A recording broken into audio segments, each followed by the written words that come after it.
I would now request Dr. Sanjoy Pal to start his deliberation. Thank Thank you you. all. Thank you, Dr. Shogun. Uh, Thank you, everybody, particularly the organizers, um, especially my good friend, Dr. Pintu Banerjee and Dr. Sharmishta. In fact, this is my, of course, this is virtual visit, but my first visit to Krishnanagar was sometime back when we spoke, we reconnected with Dr. Pintu. Our time goes back to our MSc time we spent together. Then Dr. Shogun, we spent good amount of time in BC Roy and IIT Kharagpur back in 1999, 2000 during that time.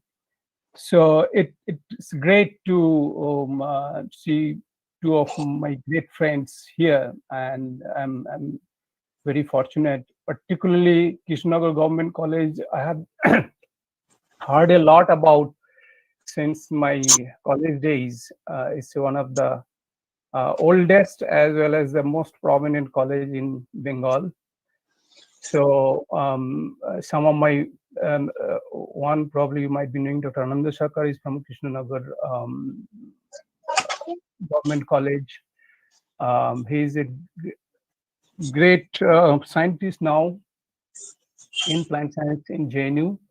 Like that, Krishnagar has given rise to many stalwarts, D.L. Roy or Jagadananda Roy, who is about one of the first environmental teacher of Shantiniketan that I graduated from. So it's really great opportunity, privilege for me. So let me share my screen, then I'll start talking about these.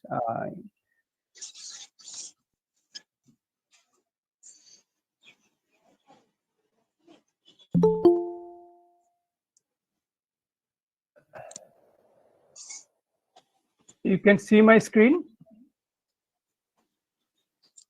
Yeah, it's coming. Yeah. Okay. So let us, without much delay, let me start the topic. And I will not take much time.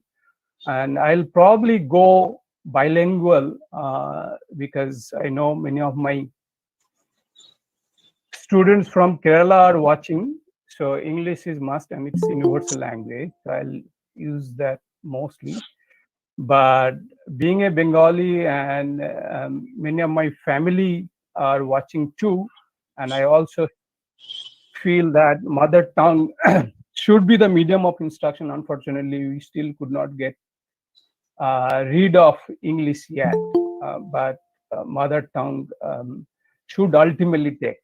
So anyway, World Environment Day, it is UN, especially 5th June every year it is celebrated. Every year they have some slogan, so to say. This year it's a reimagine, recreate, restore, ecosystem restoration. In fact, the whole decade they have declared ecosystem restoration, পরিবেশ সংরক্ষণ এবং পরিবেশ পুনর্জীবন যাকে বলা যেতে পারে বাংলায়। তো আমি ছোটবেলা থেকেই পরিবেশ নিয়ে সবাই আগ্রহী, আমিও ছিলাম। And since Shantiniketan days, I was lucky to have some good friends. Particularly, I remember Dr. Janajit Roy. Pintu might be knowing. Pintu will be knowing. They did PhD together in Shantiniketan. Janajit, myself, and 2-3 of our good friends, with the inspiration of our part of our teacher, Brokinda, we made a environment club back in 90s, and there was World Environment Day. Awareness was not that much there, and something was pretty much free from pollution, so people are not really bothered about. But the issues, global issues, are coming up, and since then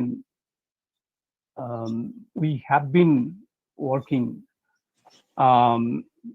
Janajit in particular, one thing you might be knowing, Janajit is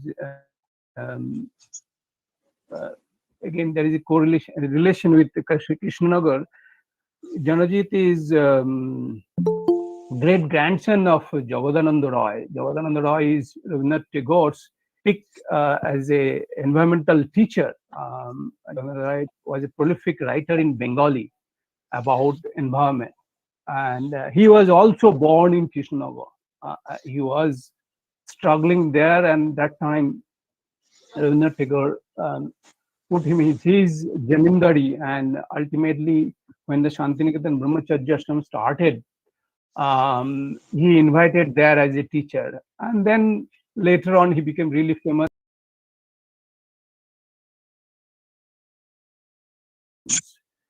So Jonajit was really was taking that legacy forward. He took the effort of cataloging all the bird species.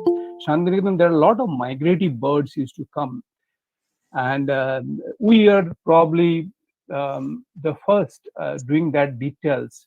Particularly, he himself took the lead. He had a hobby of bird watching, so he was instrumental in that. It was very, very resourceful. We never published that, but that was really great. And another venture we took up, even though we did not have a good training in taxonomy then, plant taxonomy then, still we tried to catalog the trees around Shantiniketan. There we got the help from some of the older books, very old books in Shantiniketan. Shantiniketan, thanks to Rabindranath Tagore and his encouragement, actually, local language, I mean, Bengali, there are lots of nice books were actually published. I hope Vishwarati Press still prints them, but those are really, so I remember Shantiniketan trees were also cataloged there, but that was probably 50 years old, and then we are revisiting that. So since then I have been basically sustainable development, environmental issues closely related, and I have been inspired by that, and actually that driven me to Amrita University, Amrita Vishwavidyapeetham. So I'll just take a few minutes to introduce my university and myself. So 2010, I joined Amrita Vishwavidyapeetham. Amrita Vishwavidyapeetham started by Amma Mata Amritananda Devi, our chancellor, inspiration behind the university, spiritual leader, humanitarian, travels all over the globes, picks the best minds. In fact, the not headquarter, the ashram, the spiritual center, ashram, where I also stay, you can see, I invite you all to come and visit. Kerala is anyway to a God's own place, and this is in particularly really God's own place. You can see the whole world actually has come here. Amrita Puri, they call it. You can Google it. It's 2.5 hours drive from Trivandrum northwards. I know many Bengalis aspire for Kerala visit, and particularly Kanyakumari. So you can't go Kanyakumari without going through our station, which is Kaimkulam. So I invite all of you to visit sometime. The whole, literally, it's in Rabindranath Tagore's where Vishwa Bhavati Eka Nedam, Vishwarati's motto. So Amrita Puri is like that. So Amma is behind that, and she is guiding force, and in fact literally guides us in tidbits of the university. This is some of the statistics. It started in 2003. One of the youngest university to get NAC accreditation. NAC accreditation, from the very beginning we got A grade, and it's now #1 private university. All the rankings I'll show in next slide. 6 campuses, some of them are upcoming also. Faridabad is a very big, one of the Asia's largest hospital is coming up near Delhi. Amravati, Andhra Pradesh, big campus is coming up. But right now, Coimbatore is the official headquarters, Tamil Nadu, Coimbatore. And there are Kochi, we have a medical campus. And Amrita Puri, where I belong, is near the backwater along the Arabian Sea. And these are some of the rankings. Right now, we can proudly say we are Institute of Eminence by Government of India. All the rankings you can go through, but one I will emphasize on the impact rankings. Impact ranking is on the basis of Sustainable Development Goals, 17 goals UN has formulated. On that, they have scored us #1 in India, very far above from rest of the universities, particularly the prominent universities like IIC, IIT Bombay have not done that kind of impact in terms of SDG.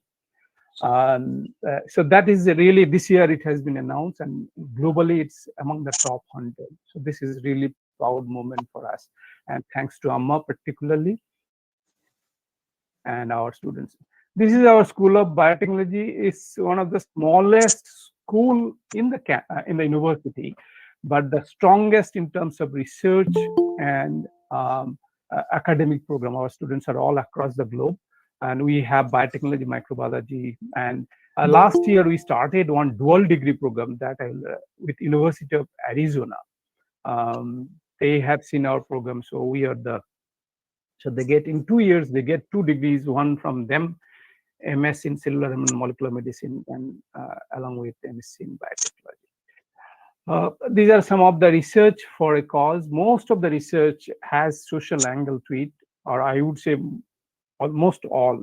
In fact, Amma sometimes tells that if it does not benefit people in general, then you return the money to the funding. Just publication, just the sake of research is no good. So that is one of the. So this is our sanitation biotechnology, which I am part of. Thanks to Gates Foundation grant we got 6 years back when it started with the Gates Foundation, as well as university also promoted this cause from the very beginning. In fact, 2010 I joined. That year we Amrita University started. Sorry. Yeah. Okay. So Amrita University started the Amalo Bharatam campaign, Clean India campaign, long before, in fact, our Prime Minister started in 2014. So sanitation, water, and all these sustainable goals have been one of the major driving forces, as I told you. So just a minute, this is occupying. You can see our lab name is Sanitation Biotechnology. If you Google Sanitation Biotechnology, you will not find any other lab globally speaking. You can try. So that speaks about some of the innovation. Is it Pinto? Yeah. Okay. Lot of faculty members have kindly joined us for the cause of sanitation. Approximately 10 faculty, 10 PhD research staff. Every year we get a lot of MSc and BSc students. Their final semester project they do. MSc final semester is a full-time project we have, 4 to 6 months, and BSc also same. But they can't give full-time. BSc is generally half of that time goes for research. So it's a lab-driven pure research, not a theoretical. And this is our core team, Dr. Bipin Nair. He's just joined a few minutes back. Unfortunately, he had to leave probably. I don't know whether he's still there. He's Dean of School of Biotechnology and also Faculty of Sciences, Amrita University as a whole. Major driving force of our all biotech programs. Then myself and my good friend, Dr. Ajit Madhavan. Ajit and myself wrote a grant proposal 2013, and since then that Gates Foundation grant, as I told you. So this is our core to core. All PhD students, 2 of them have left recently, but otherwise this is our core team. I must thank them. They are the workers and we are the talkers, so to say. We preach what they practice. I'll not go to the PhD topics. Let me just These are some of our collaborators, funding agencies. DBT has funded us with ICE Impact, Indo-Canada Impacts, and along with Gates Foundation, BIRAC, they have funded us.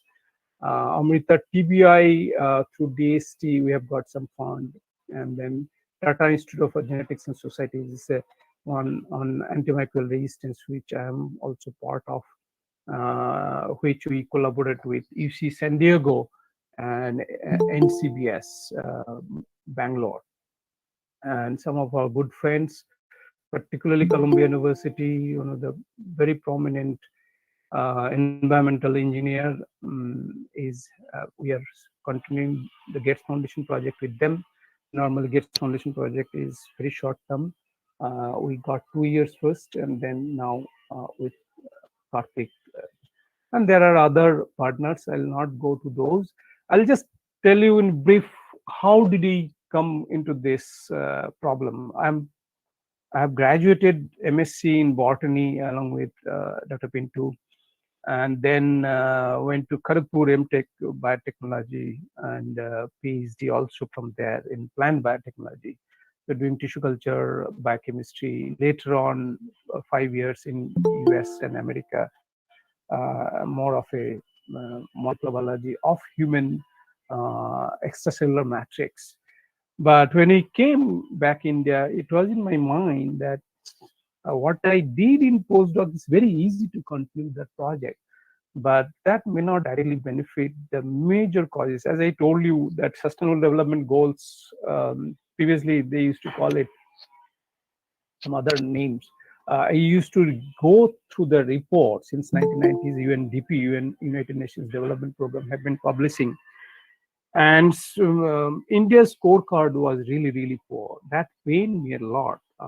Ranking, you can't imagine, Human Development Index wise, so you know, I say around 125 to 30, around that range, our rank.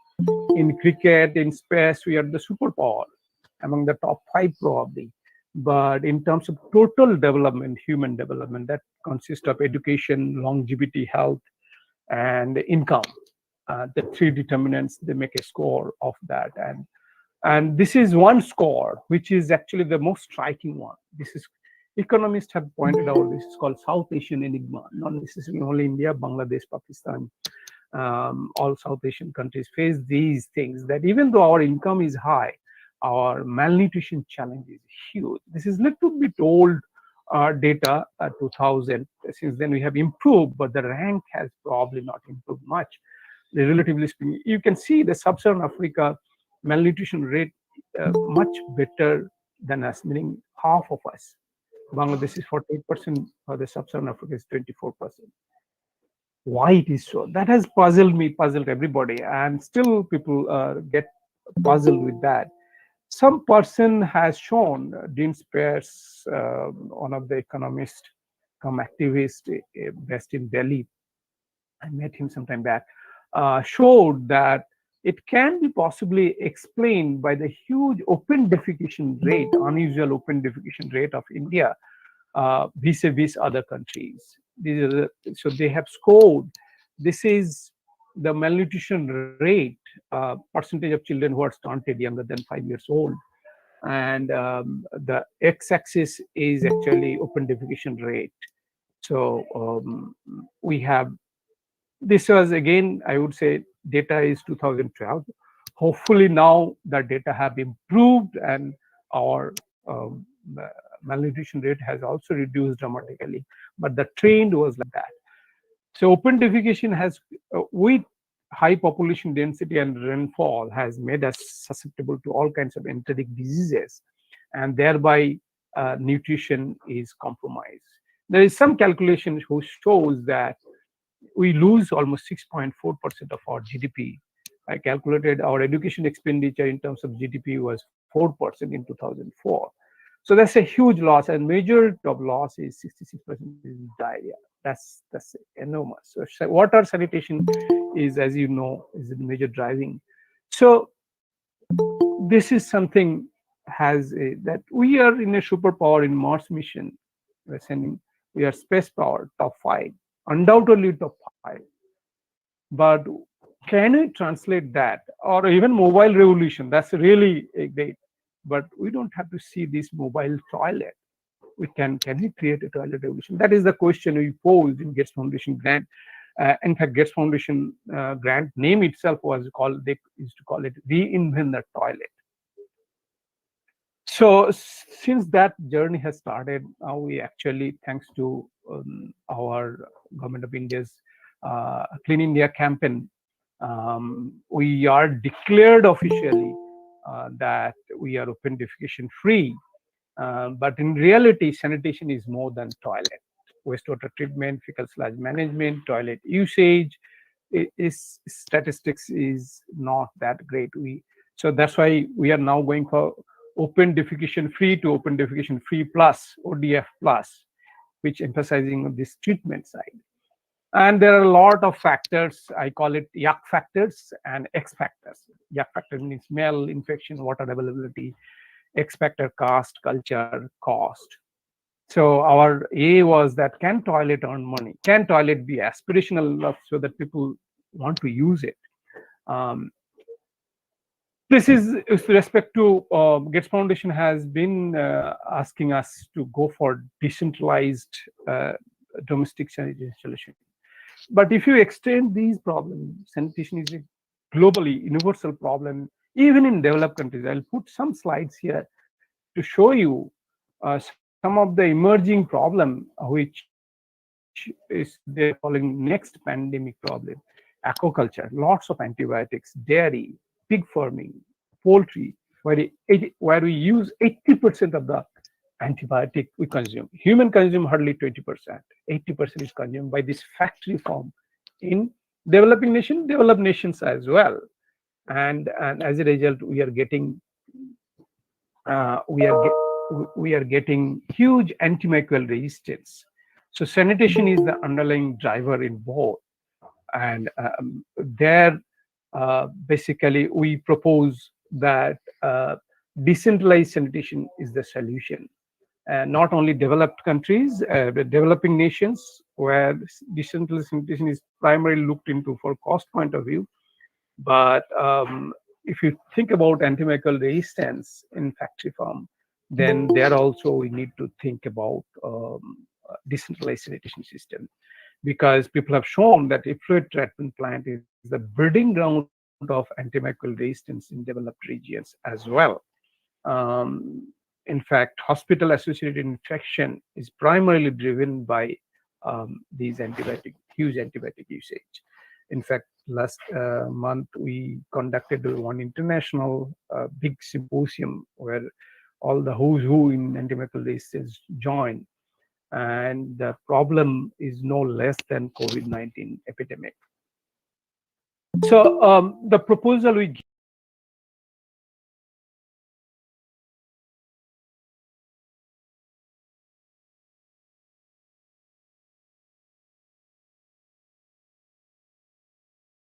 microbes against the bad microbes, bacteriophages, the bacteria which are killed by virus. So bacteriophages, which are very specific enzymes, bactericins, small molecules. So with that, we'll be developing a lytics broadcasting. Just 2 minute বাংলায় summarize করি, এতক্ষণ আমি যাব যাতে যারা শুনছেন ইংরেজিতে অসুবিধা তারা বুঝতে পারেন যে আমরা এই বায়োলজিক্যালি ভালো ব্যাকটেরিয়া আর খারাপ ব্যাকটেরিয়ার ফাইটে আমাদের যে পেটের রোগগুলো হয় তার জন্য যে ইনফেকশন, ডায়রিয়া, কলেরা সবই, পার্টিকুলারলি প্যারাসাইট অলসো, তো সেগুলো কিভাবে বায়োলজিক্যালি কন্ট্রোল করা যায় আমরা লাইটিক্স broadcasting system, the whole system is change, তখন আমরা এটা এই জলটা we can use safely for irrigation and aquaculture. See,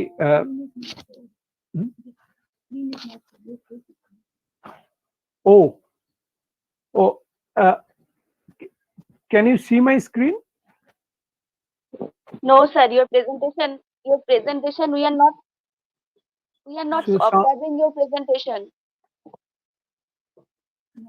Oh, then I have to reshare. Please point out. Oh, are not viewing your presentation. Oh.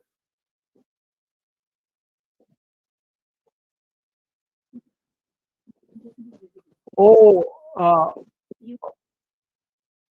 okay, okay.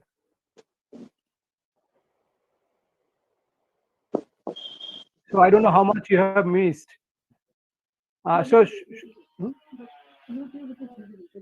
Oh, in YouTube it is visible. Okay. Oh, in YouTube it is visible.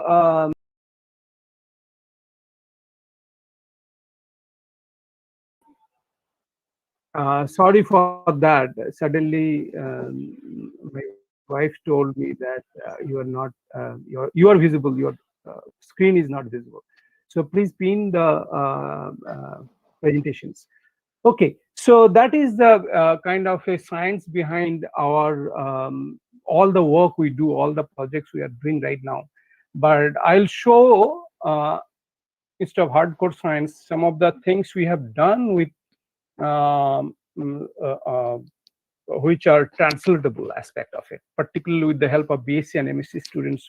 We have done a lot of work with respect to translating this science in practice. So I'll talk about that. This is how do we isolate bacteriophages. Very simple. Even BSc students can do it. You just need a good point to micron membrane and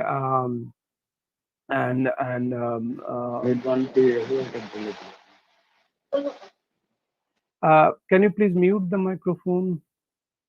Yeah, thank you. So the sewage, from the sewage is the most rich source of all kinds of microbes. So there are bacteriophages, their enemies are also present in that. So we take them and we enrich that with the target host. Suppose we want to do E. coli bacteriophage. So E. coli bacteriophage to isolate, we take the sewage where E. coli is there, but we put little more pure strain of E. coli. So as because they are very specific, they will amplify and they form a lysis zone like this, right hand side, lysis zone like this, we call it plaque. So that means this is rich source of that particular bacteriophage. Other bacteriophage won't be amplified. So from there we can easily isolate the DNA and then we characterize them, their melting point, is generally very unique like that. And then we try to immobilize them in a filtered setup. So this is some of the stock library. In fact, bacteriophage is one of the major research project in different grants we are emphasizing on. And we have, the Gates Foundation has always asked for translation. Okay. So translate that in a real life scenario. So still bacteriophage has issues with real life translation, but in a limited scale. In 2 liter volume, we have shown 3 to 5 log reduction. 3 to 5 log reduction meaning 99.9 to 99.999. That means if you have a 10 to the power 5 bacteria, you will get 0 bacteria after taking the phase. So that's what we have been able to achieve, but translating that in real life is difficult. We have also targeted smell producing bacteria, sulfur reducing bacteria produces H2S. Can you please mute the microphone? It's a lot of background noise. Thank you.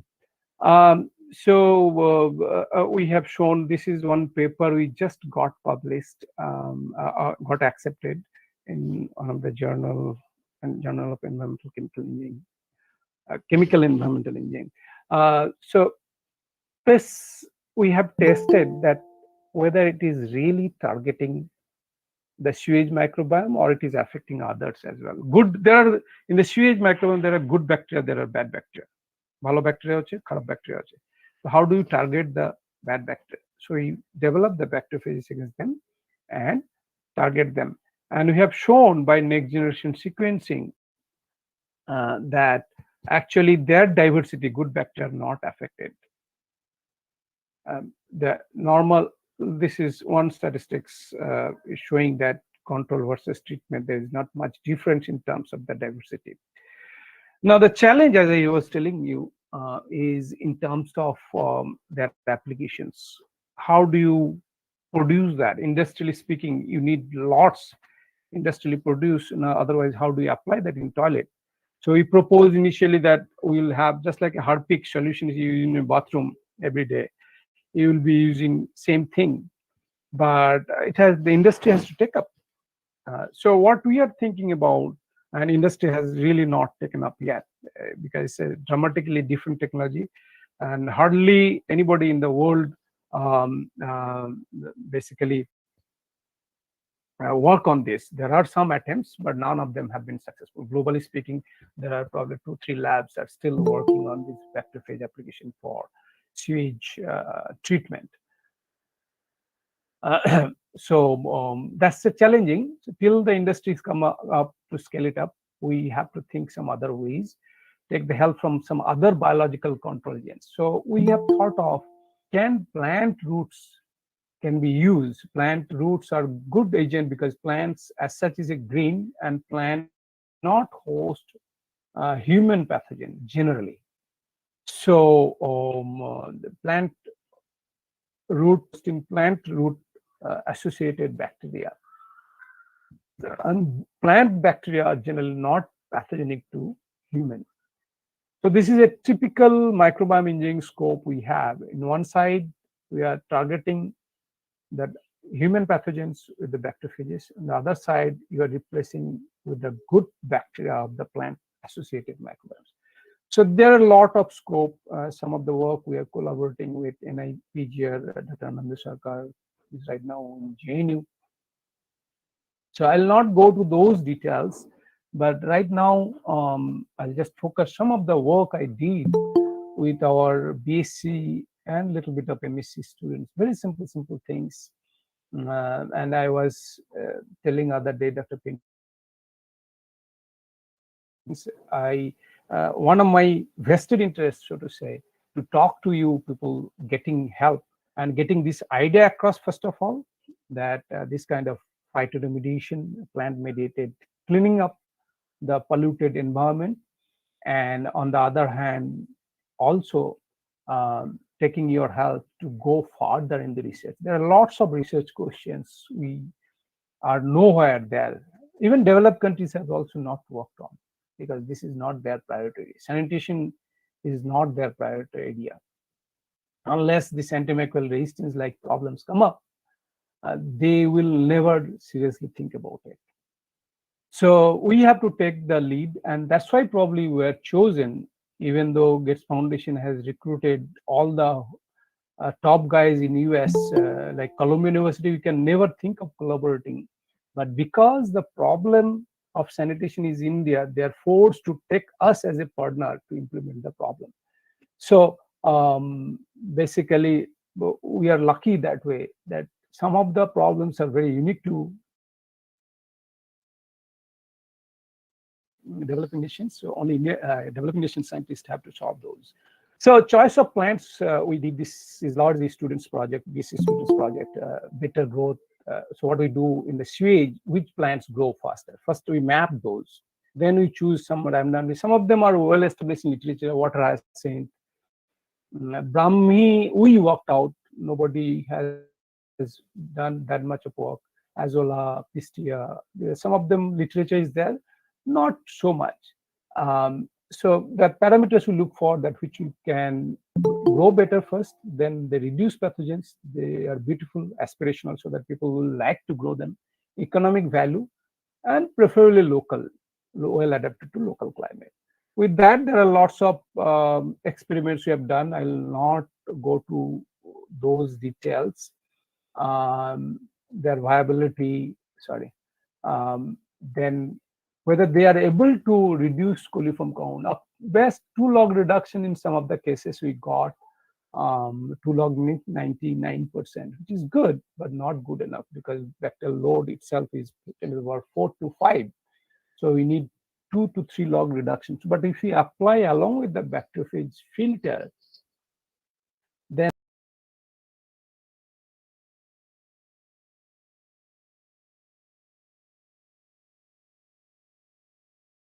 change we do, we need to translate that. So this is our first vertical garden system. We have actually two models: vertical garden, and another is horizontal garden. Basically, horizontal garden meaning basically in a sewage septic tank, around that we grow plants. There is a diffusion bed. I have not put that model here. That's a very simple model. We are actually deploying that in different villages. Two villages, I think, in Odisha has been deployed by our another lab, Amachi Labs, and Live-in Lab program. Live-in Lab program is something we boast a lot about, where students have to go to the villages, stay there at least 2 weeks to 1 month, whatever, study their problems and come back. So that is the live-in real lab, and come back to the university, find out a solution, and go back and implement them. With that, the Live-in Lab program, actually now we are recruiting almost 100 PhD students. Already 70, 80 has been recruited on achieving those 16, 17 sustainable development goals. One whole new school has come up. They call it Amrita School of Sustainable Development. From biotechnology, we have at least 3-4 students we have got for that program alone. I believe 1 or 2 students might be here as well, listening to our talk. Pretty much pollution control board criteria wise, CPCB, Central Pollution Control Board criteria wise, we are pretty much comply the Indian rules. But one of the major challenges is the nutrient removal globally. That is becoming stringent. Nitrogen content should be less than 50 milligram per liter, and phosphorus should be less than 5 milligram per liter. That criteria is the next bottleneck we are facing, and that's what we are pursuing. This is scaled up version. And a small scale we started, now it is scaled up 500 liter per day. That means one family of 5 people, 4-5 people can be treated with this model, where we have 2 algal tank. We grow the algae. In the sun bath itself, a lot of pathogens die. And then we run it through a series of pipe where plants are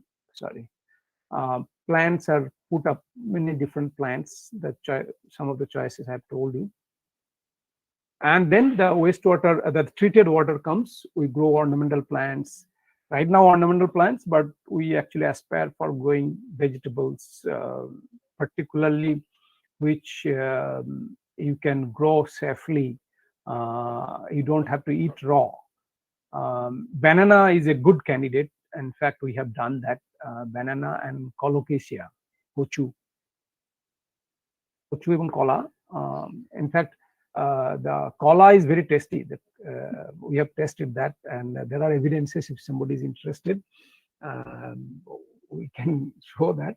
So I'll summarize this, that whatever so far we have learned, that when we tried this microbiome engineering, basically outcompeting these bad pathogens with the good bacteria, was almost impossible. 1 or 2 strains doesn't work. We need to understand the complex interaction. So there are a lot of science scope is there, and big people are doing that. Gut microbiome is something, a hot topic. I was working some point of time with the gut probiotics. We're still working. Some of 2 of our PhD students are working along that line. But understanding is very important. There are some thoughts. If there is some interest, we can talk about that.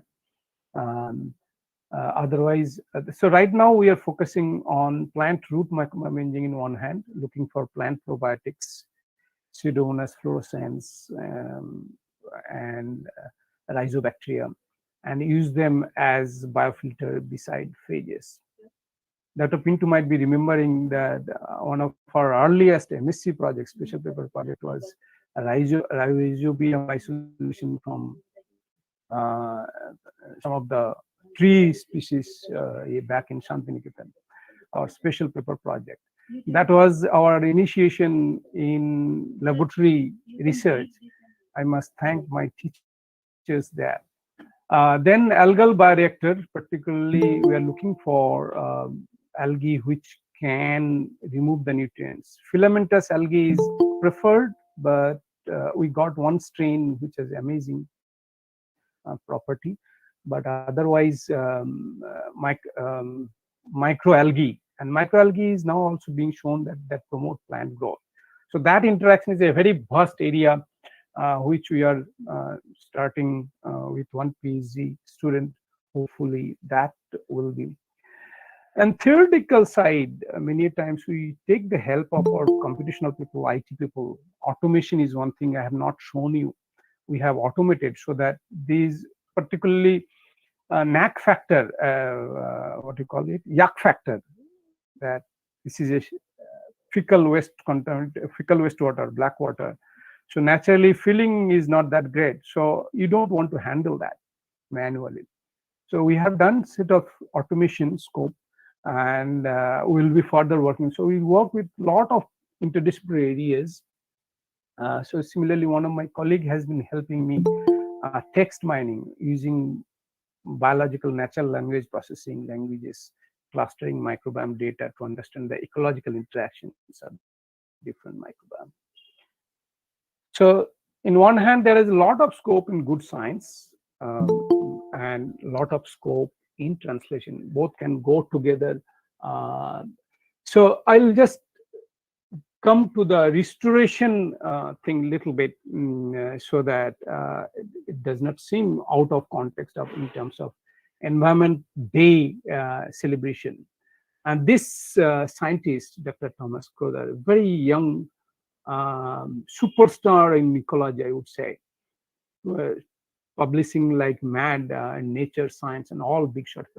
Some time back, I think 2 years back, he made this paper in Nature or Science. I have not put the references, sorry. So he calculated the global tree restoration potential, how many trees we can plant, how much space we have. And he calculated that we have space. He discounted the fact that there are agricultural lands, there are cities. So he discounted that. Whatever wasteland or whatever the tree in the forest itself. So he showed that it's actually possible to take out major amount of carbon from the environment by simple planting trees. That might be the best effective strategy. This became a little bit controversial because he emphasized too much on the tree restoration potential, whereas later on he told that actually not only tree, but we also need to do other actions. For example, need to reduce our consumption in terms of carbon footprint. Global gas emission is huge, so that industry production, our consumption pattern, eating too much of beef could be one of the biggest factor in environmental pollution. So all those things are needed simultaneously. Without that, simply tree restoration will not help. শুধু গাছ লাগালেই হবে না, গাছ লাগানোটা দরকার, কিন্তু গাছের সঙ্গে সঙ্গে আরো মানে আমাদের নিজেদের habit practices need to change dramatically, particularly developed nations. AC chhara, there are kids who cannot sleep, even in India, cannot sleep without AC. Whereas AC is one of the major threat now in COVID situations. Open ventilation is highly recommended. That it could be another big area we can talk about. Some of the greening in of the environment. This is again sometime back, 2-3 years back. Good positive information about tree restoration potential. Forest cover status in India. How many I need to plant each year? We have 7.7 billion population. So somebody in Kora gave a figure that 5 to 6 trees, if each one of us can plant, then that might be able to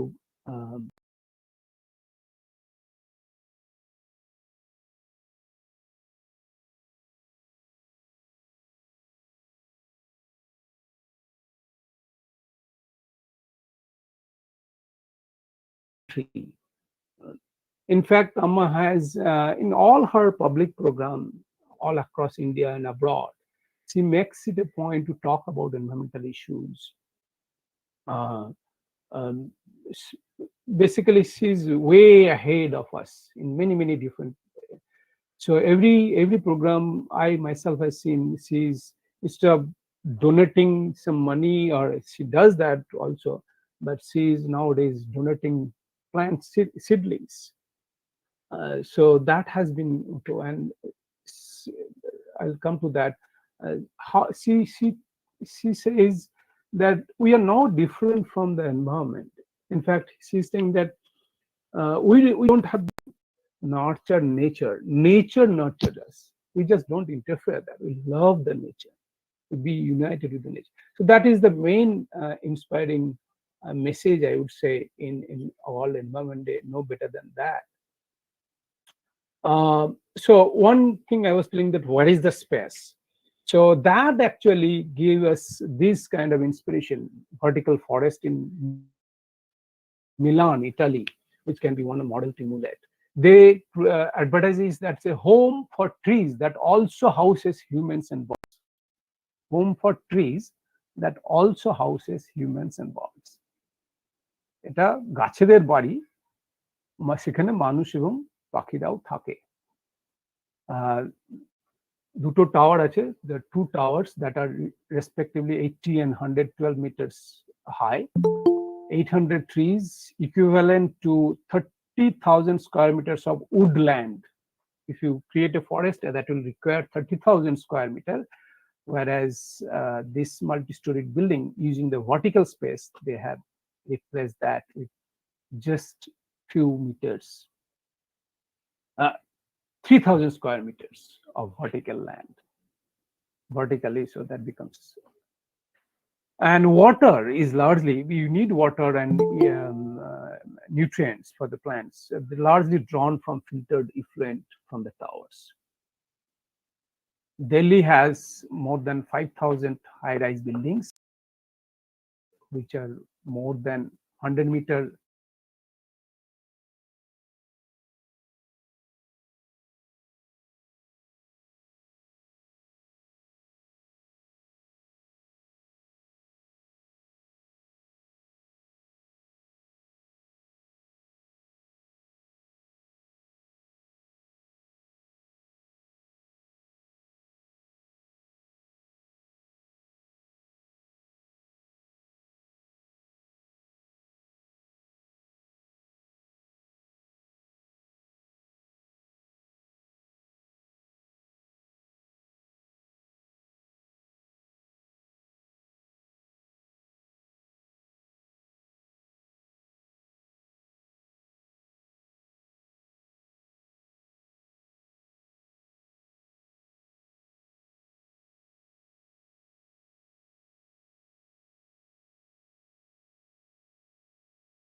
there are lots of issues there.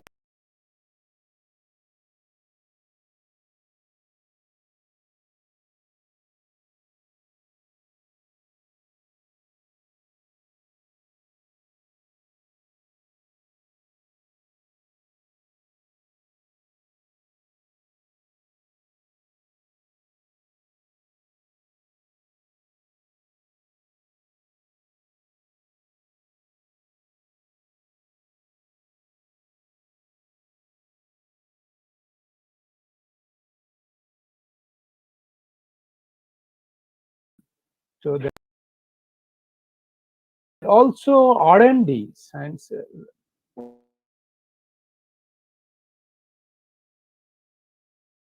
improve the efficiency. That's what we are right now doing in many ways. I'll just end my talk with a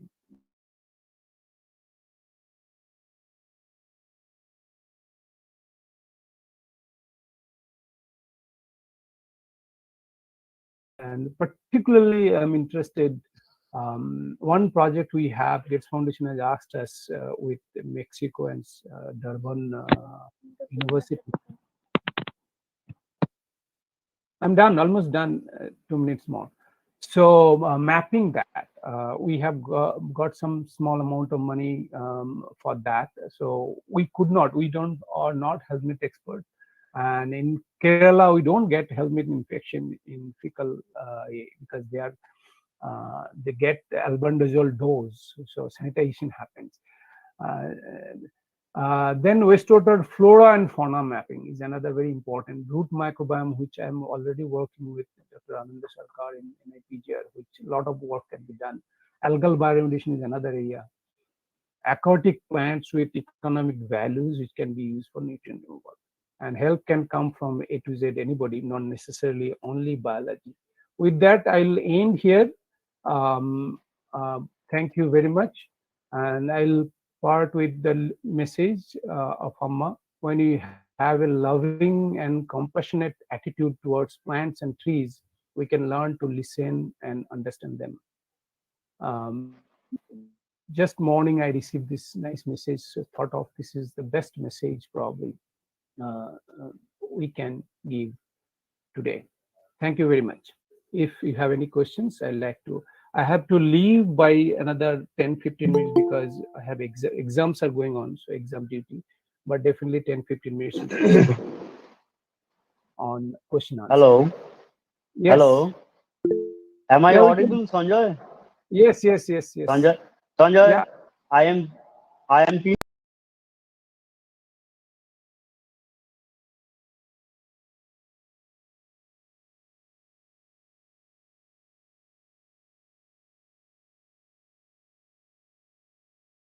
to enter into the seminar, but somehow I have managed and entered into your lecture, and just the end part I have heard your lecture.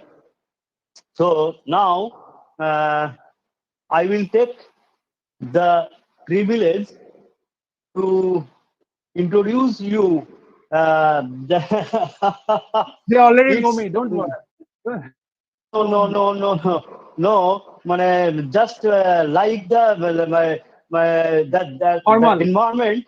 The environment is being inverted, like our seminar, this webinar. As this webinar is being has been inverted due to technical glitches. So this I am introduced. I don't want to lose the opportunity to introduce you. So, as you are a very good friend of mine since 1993, from the days of my university, so I want to say something about you. They already know the story.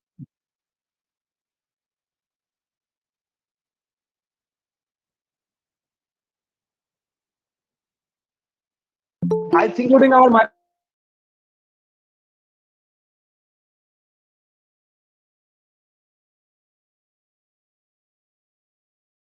all told them. Okay. So you are from Narendrapur Ramakrishna Mission. You haven't told, I think. Yeah, So, I'm not and told. your BSc, MSc, all are from Vishwabharati Santiniketan, MTech from IIT, PhD from IIT Kharagpur, and postdoctoral research from Germany, Boston Research Center, and University of Gulf, Canada, University of Texas Health Center. This hasn't you told, I think. And your research area, they should know your research area that you have done the so many works in extracellular matrix binding proteins from probiotics and viruses, and also you have designed bacteriophages which will compete or kill the enteric pathogens, and also you have done the sanitation solution of India, and you are carrying a very prestigious project, Bill Gates project, which is very rigorously selected. Only six candidates selected from India, and you are one of them. So you are proud of one of the proud candidate of this state of this India, and so. And you have also published so many scientific papers in different international journal with very high impact factor. And not only this, besides your background, you are a social worker with deep spiritual bent of mind, as you are nurtured in the Ramakrishna mission, and from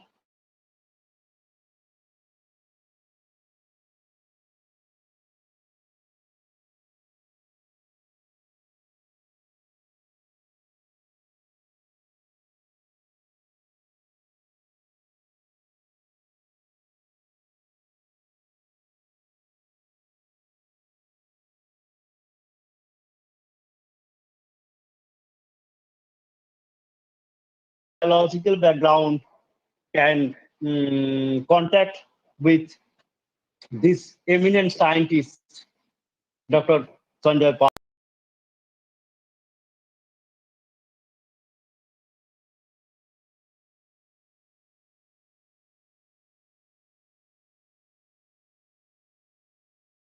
Excellent and very informative lecture from your side. Take much of your time for question and answer. So we have only one question. So why do you use Brahmi as a phytoremedial medicine? Brahmi grows very well in wastewater. So when they grow very well, that means they have a capability of combating the pathogens. They don't bother those pathogens, probably human pathogens don't bother them. So that is one of the good chance. We are not using Brahmi for human consumption there. Brahmi is a medicinal plant, all of us know. But the simple character we chose is that whether they grow, they are happy with the wastewater they are living with. So that is the first criteria. Then we look for whether they absorb the nutrients efficiently.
Now next part is in the area of water pollution and remediation, nanosynthesis and application, and indoor air pollution.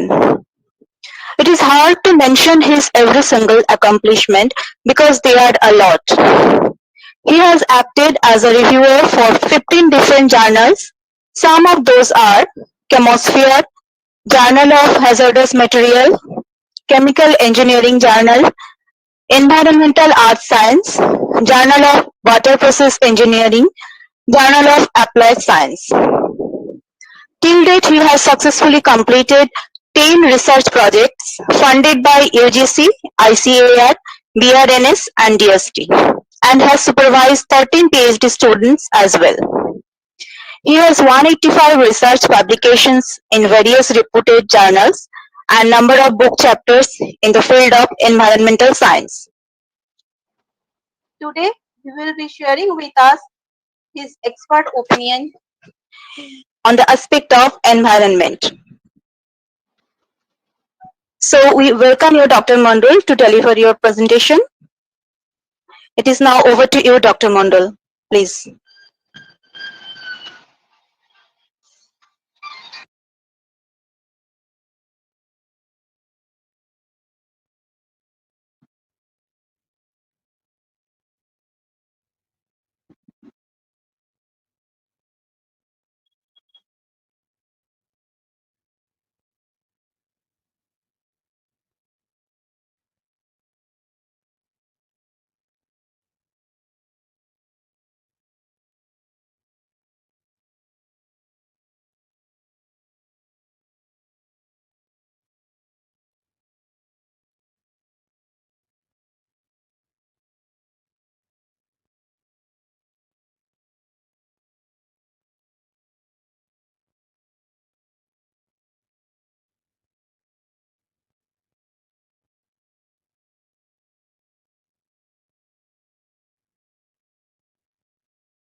আজকে বক্তা আছেন কিনা তাকে একটুখানি যদি ফোনে যোগাযোগ করে নেওয়া যেত তাহলে ভালো হতো, কেননা অনেকেরই আজকে লিঙ্কের প্রবলেম হচ্ছে।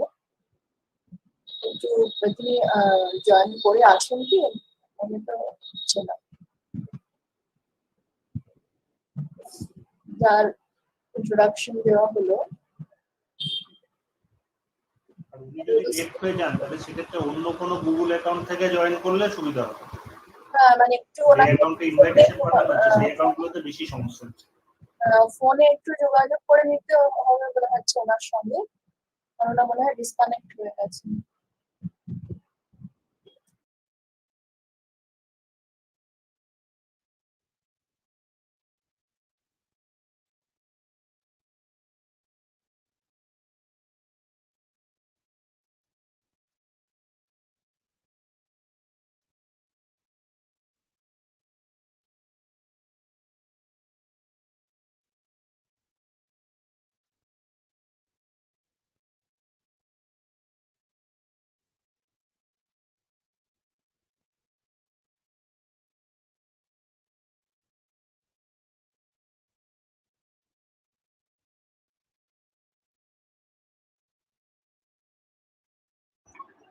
আজকে গুগল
হ্যালো হ্যালো।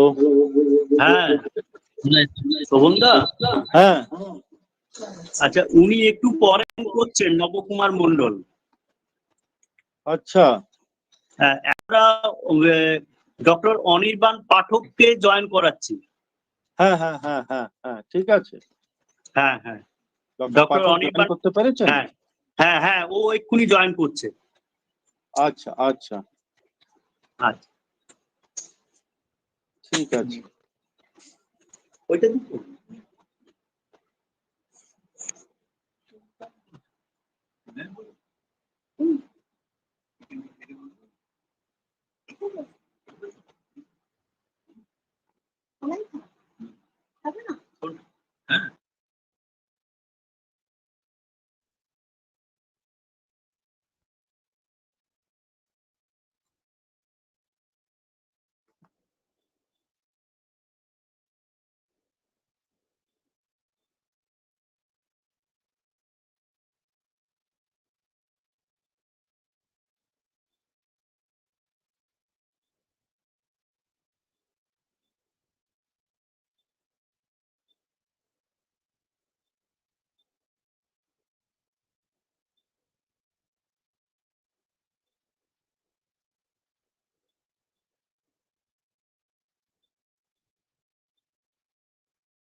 আজও খুব বাজে গরম।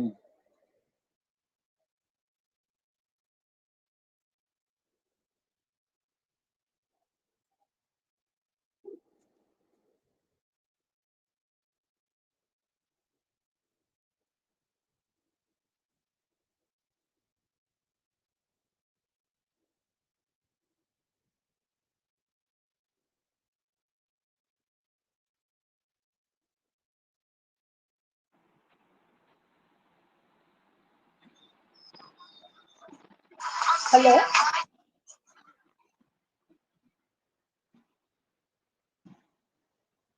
শোভনদা শুরু করি?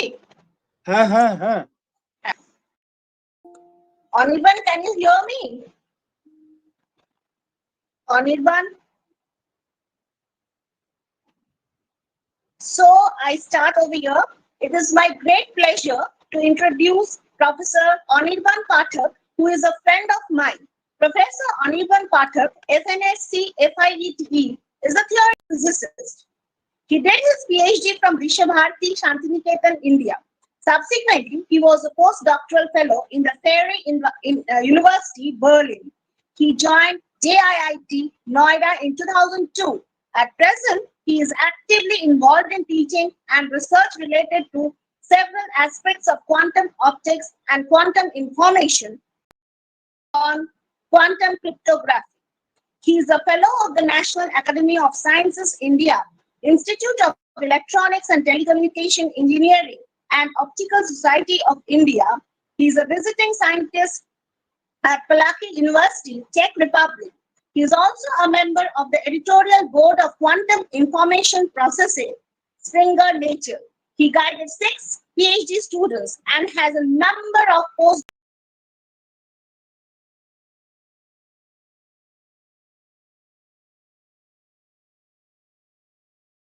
four ongoing research projects, and at present he leads a research group focused on quantum optics and quantum information with specific interest on quantum cryptography.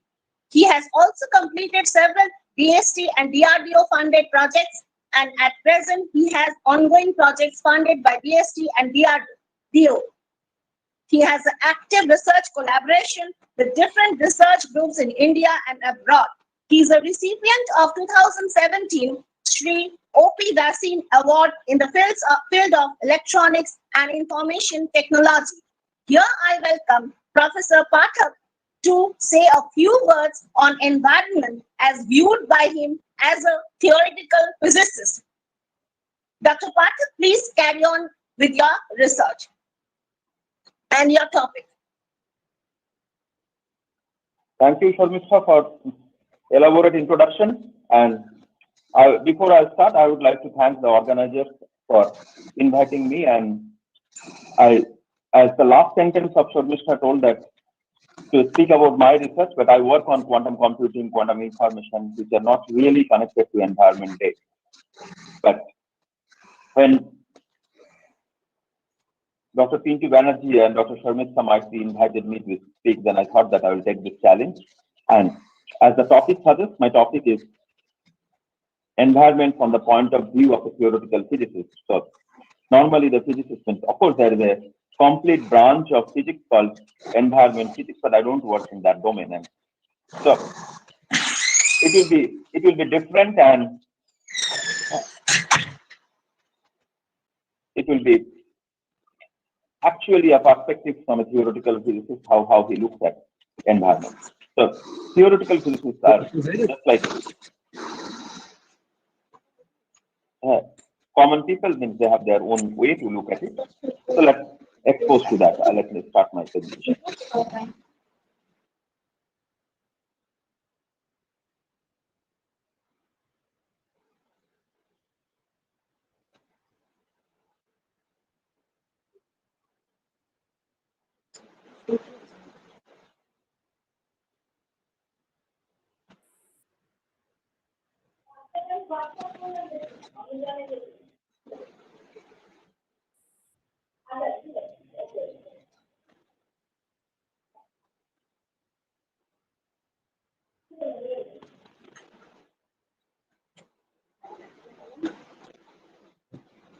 Is the slide visible now? Yes, sir. Yes. Okay. So here I depict a physicist, and especially a physicist who does not work on environment physics, and an entire talk will have several cartoons, and so it will be more like a comic show rather than a conventional physics talk, which involve a lot of equations. And I'm a physicist. Environment is a subject of films to me. So for most theoretical physicists, environment is a subject of film. And in the top I depict several pictures of movie posters, and many of you may have seen these movies. And so from this film, you become conscious about environment. We often find some analogy with the present situation in these films. And for many common people who does not work on environment is something is a subject matter of film. Our environment is a bit filmy to many of the physics community. So to me too means it's often a filmy affair.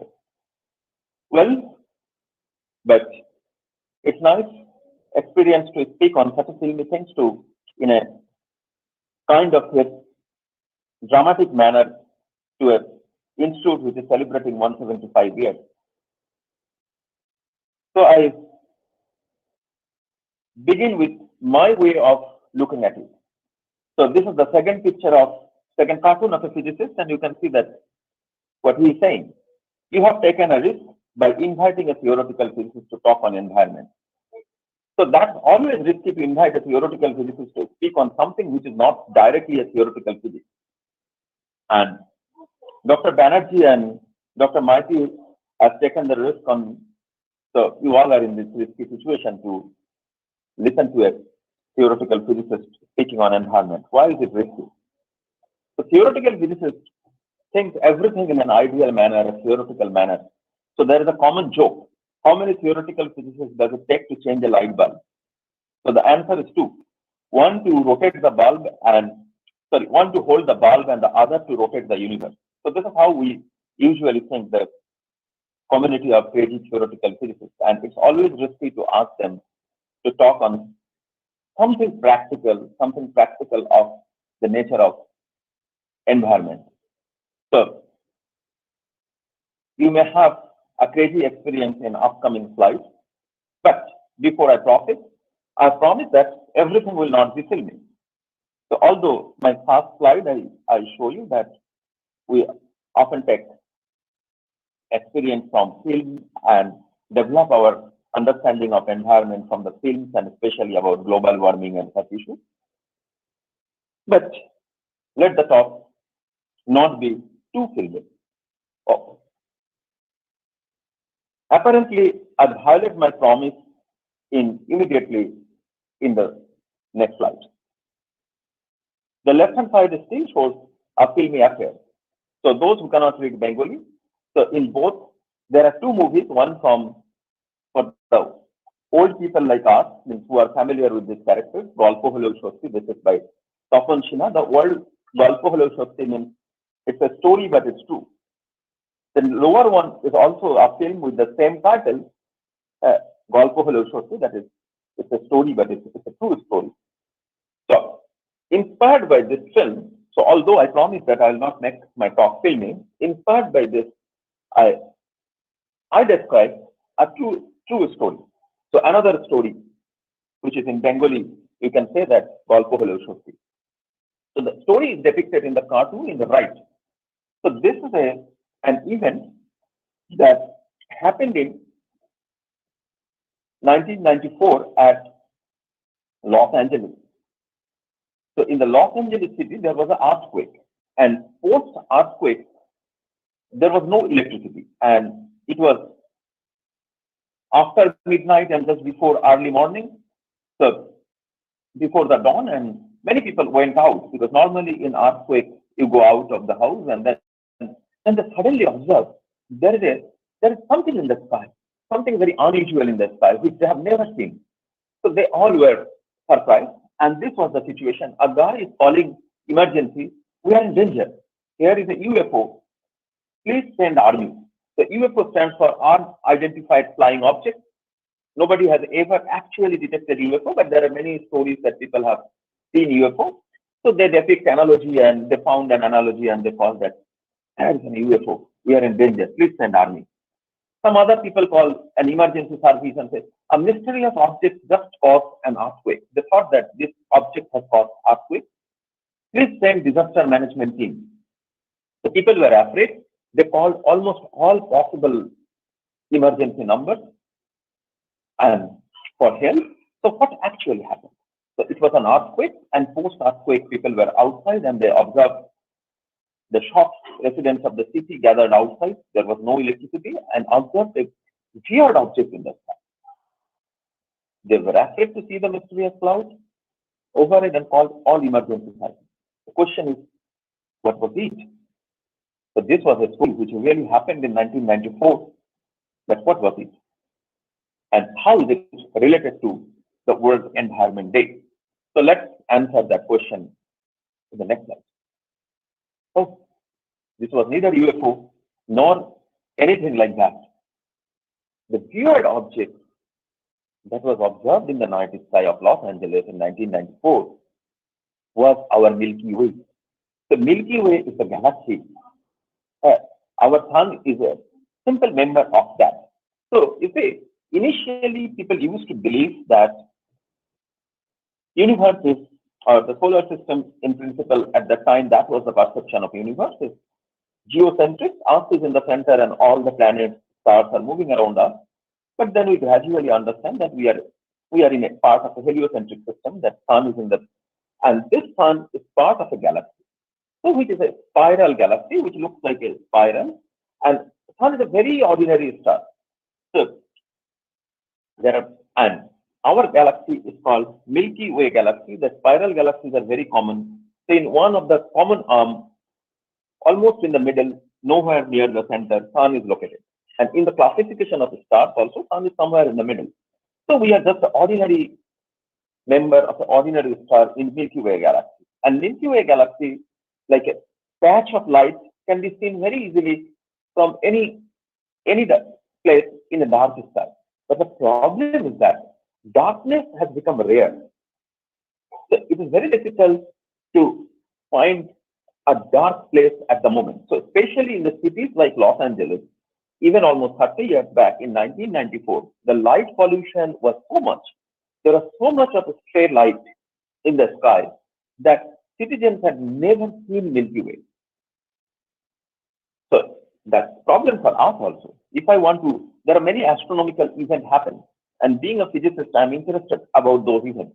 But from my Noida house, I can hardly see anything. I can still see moon, but I guess means in someday there will be so much of pollution that even moon will not be visible. So apart from moon, nothing is visible in night sky. So the actual situation is like this. So this is the city of Las Vegas, but there is no difference between this city or city of Shanghai or city of New York or city of Mumbai or Delhi or even Calcutta. So the city of Las Vegas dumps an enormous amount of light into its environment. So all these buildings, it looks like a nice picture, but this beauty is artificial. This beauty is due to electrical bulbs. So whereas the entire sky is dark. So the city of Las Vegas dumps an enormous amount of light into environment. The city looks so nice. There's so many cities. When you take a picture of Hong Kong, you take a picture of Paris, every city will look similar. Tall buildings, a lot of light, glowing, looking so nice. But this beauty appears at the cost of beauty of the nature. The moment you switch on all this light, the sky becomes a perfect dark. So you don't see any star, you don't see Milky Way, you don't see the planets reflecting light of the stars. The entire heaven, all the heavenly bodies which we are supposed to see are missing. So the city of Las Vegas dumps enormous amounts of light into environment, turning the night sky above into a seemingly blank canvas. So it becomes perfectly black. So where neither Milky Way galaxy nor any star is observed. So artificial light leads to artificial beauty but kills the natural beauty. So that's the problem. This is a special kind of pollution we refer to as light pollution. So normally the environmentalist speaks a lot about deforestation, greenhouse effect, but they don't talk much about light pollution. But for us, light pollution plays a crucial role. Why? I'll come to that. But before that, I would like to show you another cartoon from which is prepared in light of a novel from Shishendu. But okay, before we come to that, here is another set of pictures. So light pollution is a major problem, as I was mentioning. So here is a cartoon. The boy is asking the girl, do you know who wrote these two beautiful lines? আকাশ ভরা সূর্য তারা বিশ্ব ভরা প্রাণ তাহারি মাঝখানে আমি পেয়েছি মোর স্থান. So, and the girl answers. So, if you cannot follow Bengali, then someone is asking two lines from a famous Bengali poem that who wrote that the sky is full of stars and the world is full of light, and I'm happy that I got my place in beneath that. So the girl is answering no, but he must be a villager or have born before the discovery of electric lamp. So why the girl is saying so? The light pollution started with invention of electric bulb. Electric bulb is so good for the civilization, but with the advent of electric bulb, so much of light we are dumping into environment that the natural sky has become invisible. So this is a set of pictures. This is an excellent dark sky site, and you can see that how many stars we can see. Then you go to rural sky, so you can see less than that because there is some damping of light, but not as bad. It's almost equal. But you can see that some not so bright spots in the right hand side picture is missing here. You go to suburban sky, so even the Jupiter got missing. So Jupiter was visible here. From rural sky, in suburban sky, you cannot see Jupiter. You can see still some of the stars. Then from suburban to urban transition, so you are going to satellite towns like Noida, or say, if you are nearby Kolkata, you are moving from Chandranagar, and you will see this kind of star. The moment you reach Calcutta, the inner city sky, you see nothing.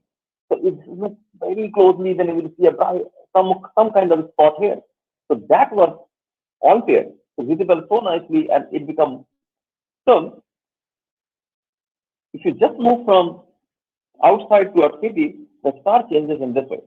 So there is some parameter, the way we classify stars. So initially, people did this classification by naked eye.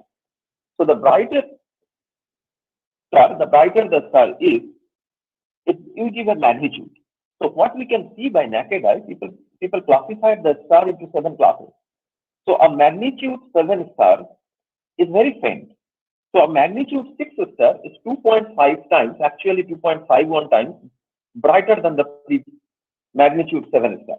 So people could, so that means a magnitude 1 star is 2.5 times, so magnitude 2 star are 2.5 into 5 times, almost 100 times brighter than magnitude 7 star. So incidentally, initially we can see magnitude 7 stars from a dark sky, from the naked eye, without using any telescope or anything. So even today, if you go to a dark place, you will be able to see magnitude 7 stars. But when you come to Noida or Delhi or Calcutta, it is even difficult to see magnitude 2 stars. So what it implies, that even the 100 times brighter object cannot be viewed.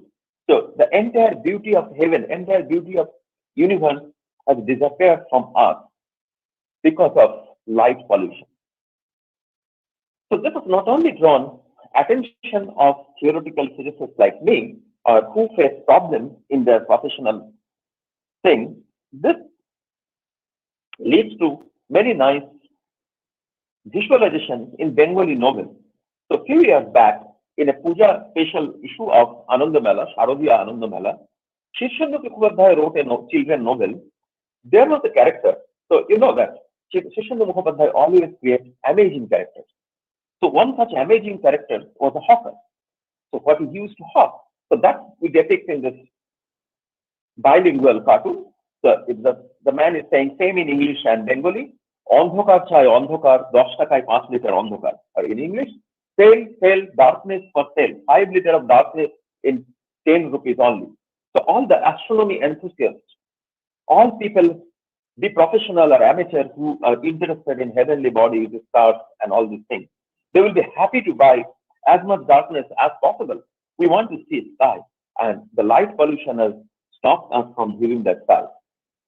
Well, so is it only the astronomers who are facing problems because of that?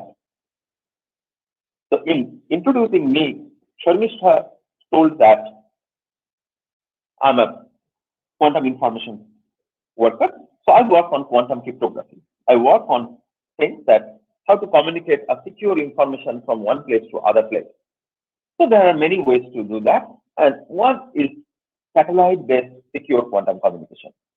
So this is something related to my work.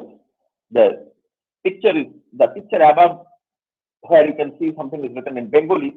So this is taken from one of the recent popular article I wrote for Anand Bazar Putrika.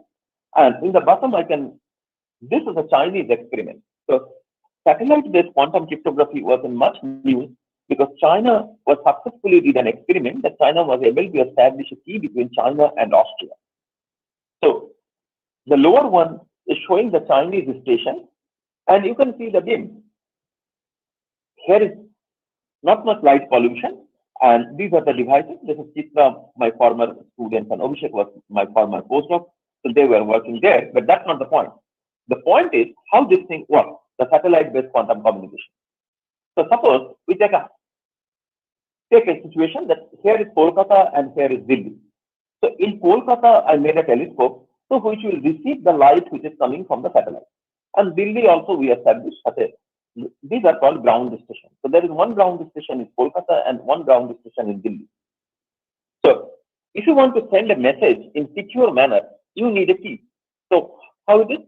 Suppose your message is 001110, and I give an equal length key, say 100001, and then I do something called bitwise XOR. So I write the first string, which is my message, and then the second string, which is my bit. And we apply an addition rule that 0 plus 0 is 0, 0 plus 1 is 1, 1 plus 0 is 1, and 1 plus 1 is 0. So say, if both of them are 0, then also the final output is 0. If both of them are 1, then also the final output is 0. So unless you know the key, you don't know what is the message. So this operation is called XOR operation. Now, there are some methods in which you can create a secret key by using quantum communication. So when the satellite is above Delhi, it establishes a key, which I am referring as key 1, or in Bengali, Chabikati Act, with Delhi. Then the satellite is moving around the earth, and when it reaches above Calcutta, it establishes another key with Kolkata. It is the second key. So key 2 or Chabikati rule. Now what the satellite does, so Delhi knows Chabikati 1 or key 1, and Kolkata knows key 2. But this guy does XOR operations, or B2I is XOR addition, and creates Chabikati 1 plus Chabikati 2, that is key 1 XOR key 2, and announces it publicly. So everybody knows that. But unless you know one of them, you cannot know other one. So Kolkata since knows the other one, that Chabikati 2. So Kolkata does Chabikati 1 plus Chabikati 2 plus Chabikati 2. So this removes the Chabikati 2. So that unlocks or decode, and we get Chabikati 1. So Kolkata now has key 1. Delhi also has key 2. So I repeat the process, that initially a key 1 is created with Delhi. Then when the satellite is over Kolkata, another key is created with Kolkata. And then we do B2I XOR operations and give key 1 plus key 2 to Kolkata. So Kolkata XORs with his own key 2. So key 1 plus key 2 plus key 2. Key 2 is removed and gets key 1. So Delhi already knows key 1. Now I have a secure key, and there is a principle called Karshav's principle, which tells you that if the key is secure, then your communication is secure. So how this is connected to environment day? So then apparently Kolkata and Delhi can communicate. Well, this will never happen. Why? If China and Austria can communicate, why can't they communicate between Kolkata and Delhi? Well, it's because of the light pollution. So this quantum signals which comes from satellites, they are in the single photon regime. So they're very weak. So apparently one photon is coming.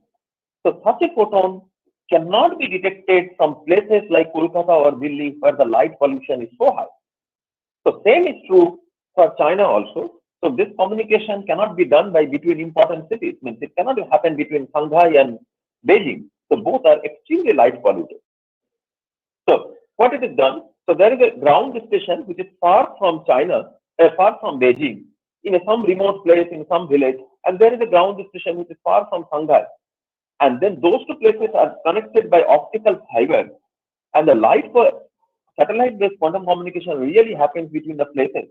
Now, it's a lot of infrastructure, lot of money to create this ground station, put a telescopes and all these things, connecting it to a satellite, carrying the payload in the satellite. And then if tomorrow, in the name of development, something happens, some development happens in that dark place too, and or in the surrounding, and the sky become illuminated, then again this will fail.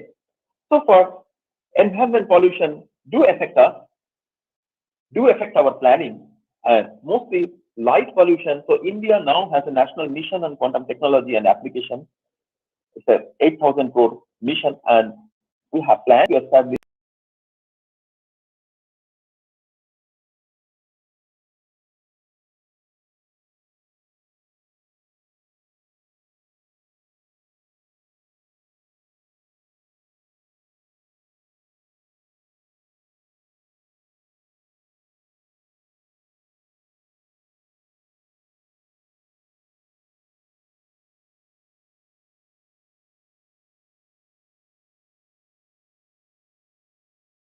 ₹10. So something like that is needed if you want to really do quantum communication between the cities which are practically important from the perspective of the security. So we'll talk about a specific kind of pollution, light pollution, less discussed by environmentalists, but it's a big problem, and especially for people like us who work on astronomy, astrophysics, and for common people also. Sky was beautiful. It's a problem for poets also. Poets have written so many things about moon, so many things about star, the sky. But unless the sky is visible, what poetry will come from the dark sky? Now, here is the point. A poet has freedom to look at moon and give his own interpretation. So in Bengali, one can think of Purnimar Chad Jano Jhalshano Ruti. So one can compare the moon, full moon with a chapati or a bread. But Physics does not have that freedom. So, of the nature. So, when the idea of World Environment Day surfaced in 1972 and really started its journey in 1974, so the tagline was that, in some sense, if you look at all the oaths or all the things here that do not mess with the nature. Well, so to talk about the nature, you need to understand nature. And the entire physics is merely modeling the nature, but without much freedom of depicting something as Shalshan, a rupee or a braid or things like that. We have to speak in the language in which nature speaks. So physics is completely on the understanding of the nature and expressing it in terms of simple formulas or to model the nature, to reveal the rules of nature as it is actually in the nature. So we model many such rules. So I'll show you that how those rules really help you to understand nature. And so let's move to the next one. So in the beginning, I told you that the physicists are crazy and they're also a bit proud. So Lord Kelvin made a statement: in science there is only physics. All the rest is stamp collecting. So actually, if you want to understand anything from first principle, then it happens to be physics. Like once upon a time, there was a subject called chemistry. But once electron is discovered, molecular forces are known, subatomic particles are known. Every reaction you can explain from physics. But the same is not true for biology still, because the biological systems are very complex, and to understand them from first principle is still a bit difficult. But anyway, so with this perspective, how physicists look at different things.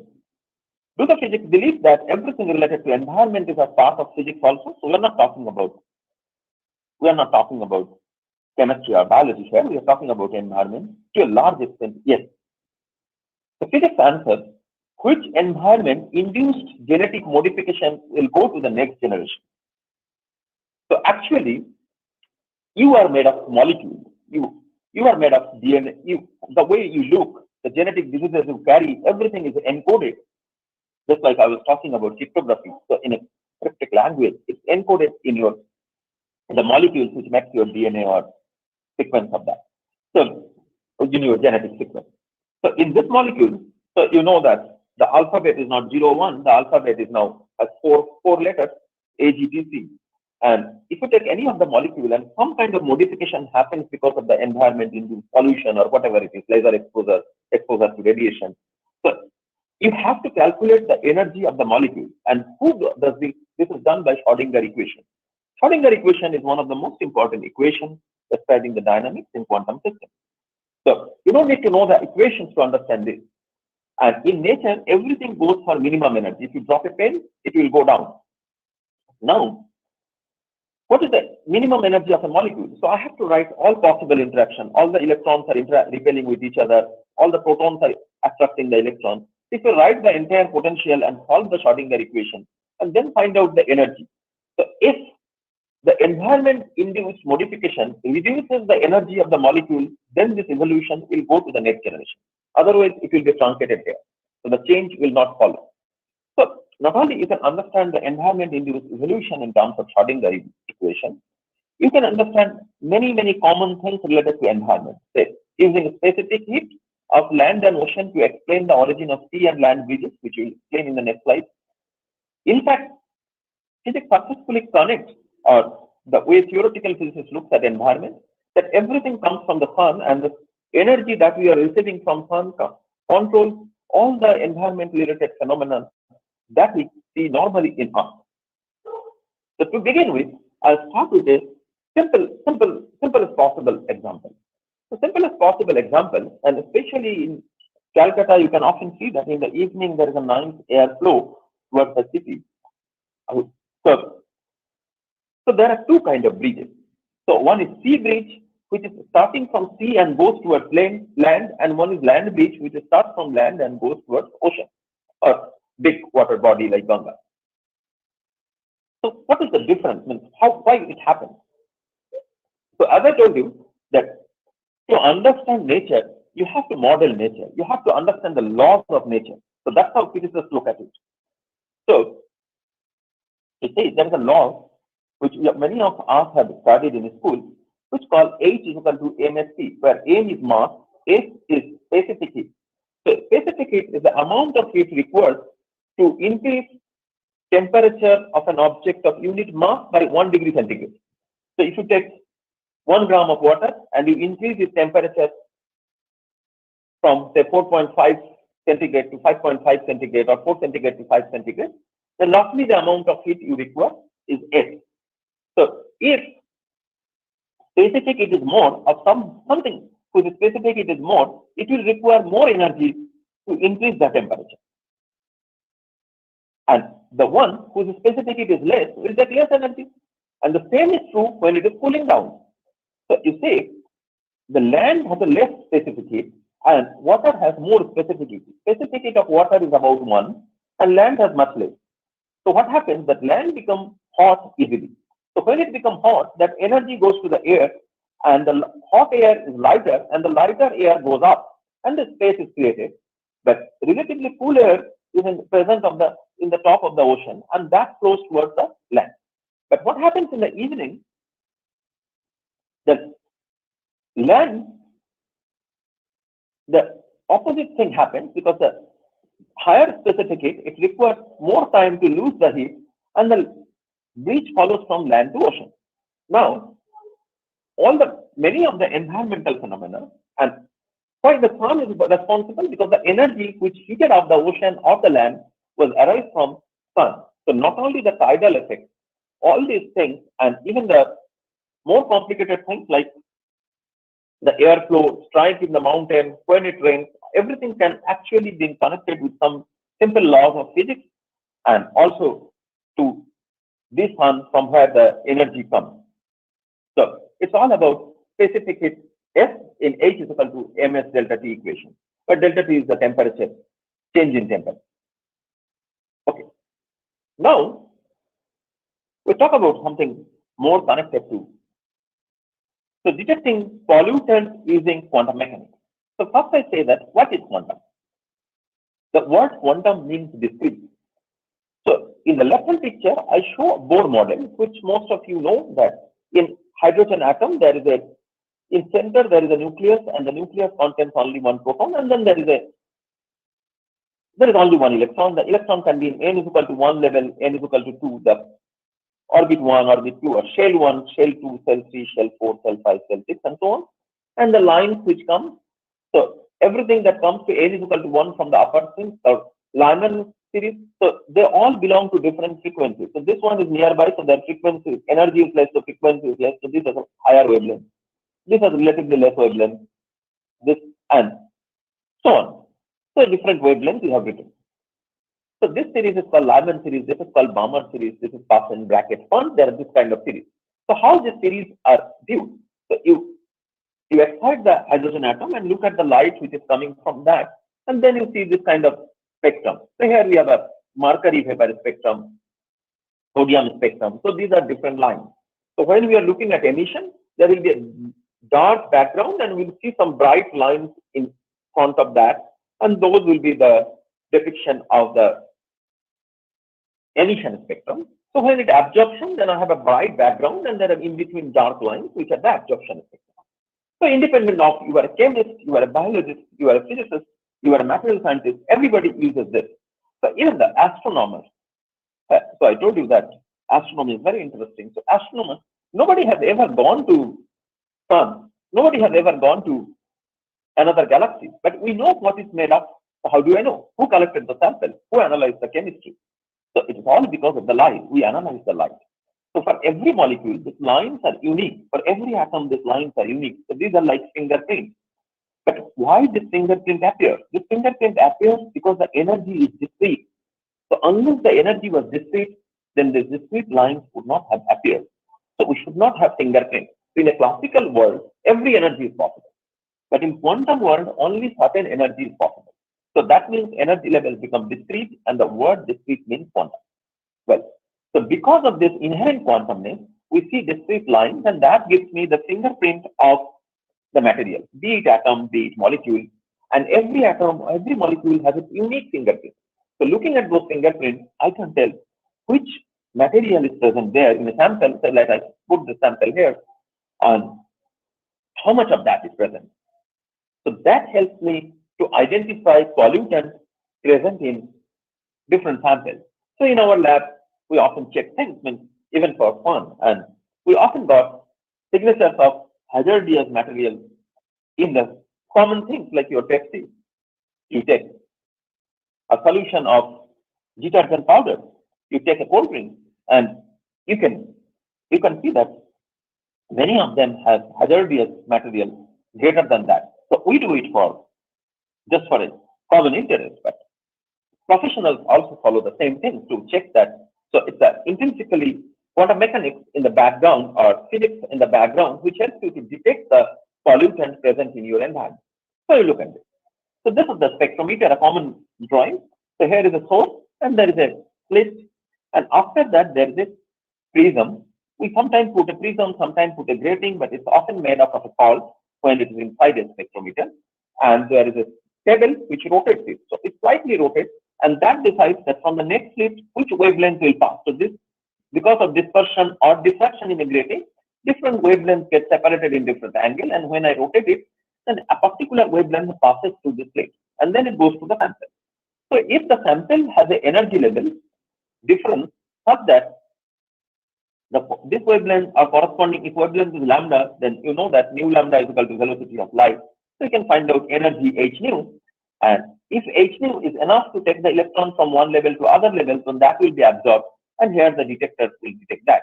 So we will know that corresponding level is present here or not. So gradually I will know all the energy level differences of this sample, and from the signature I will identify which samples are present here. So is it a mixture of certain things?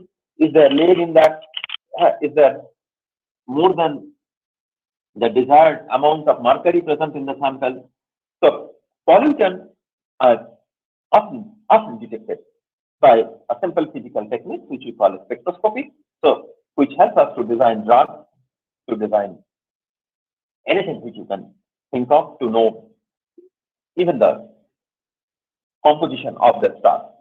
So quantum mechanics is affected by environment. Quantum mechanics or modern quantum experiments like quantum communication, and quantum mechanics is helpful in detecting pollutants also. So now, can it be used for reducing pollution? The answer is yes. So unless there are discrete energy levels, you don't have energy gap. And what distinguishes between a conductor, a semiconductor, and an insulator, that the band gap in the insulator is of the order of 6 electron volts. That reduces in semiconductor of the order of 1 electron volt, and in conductor, conduction level and valence bulk. So in classical world, where all energies were possible, there was no semiconductor.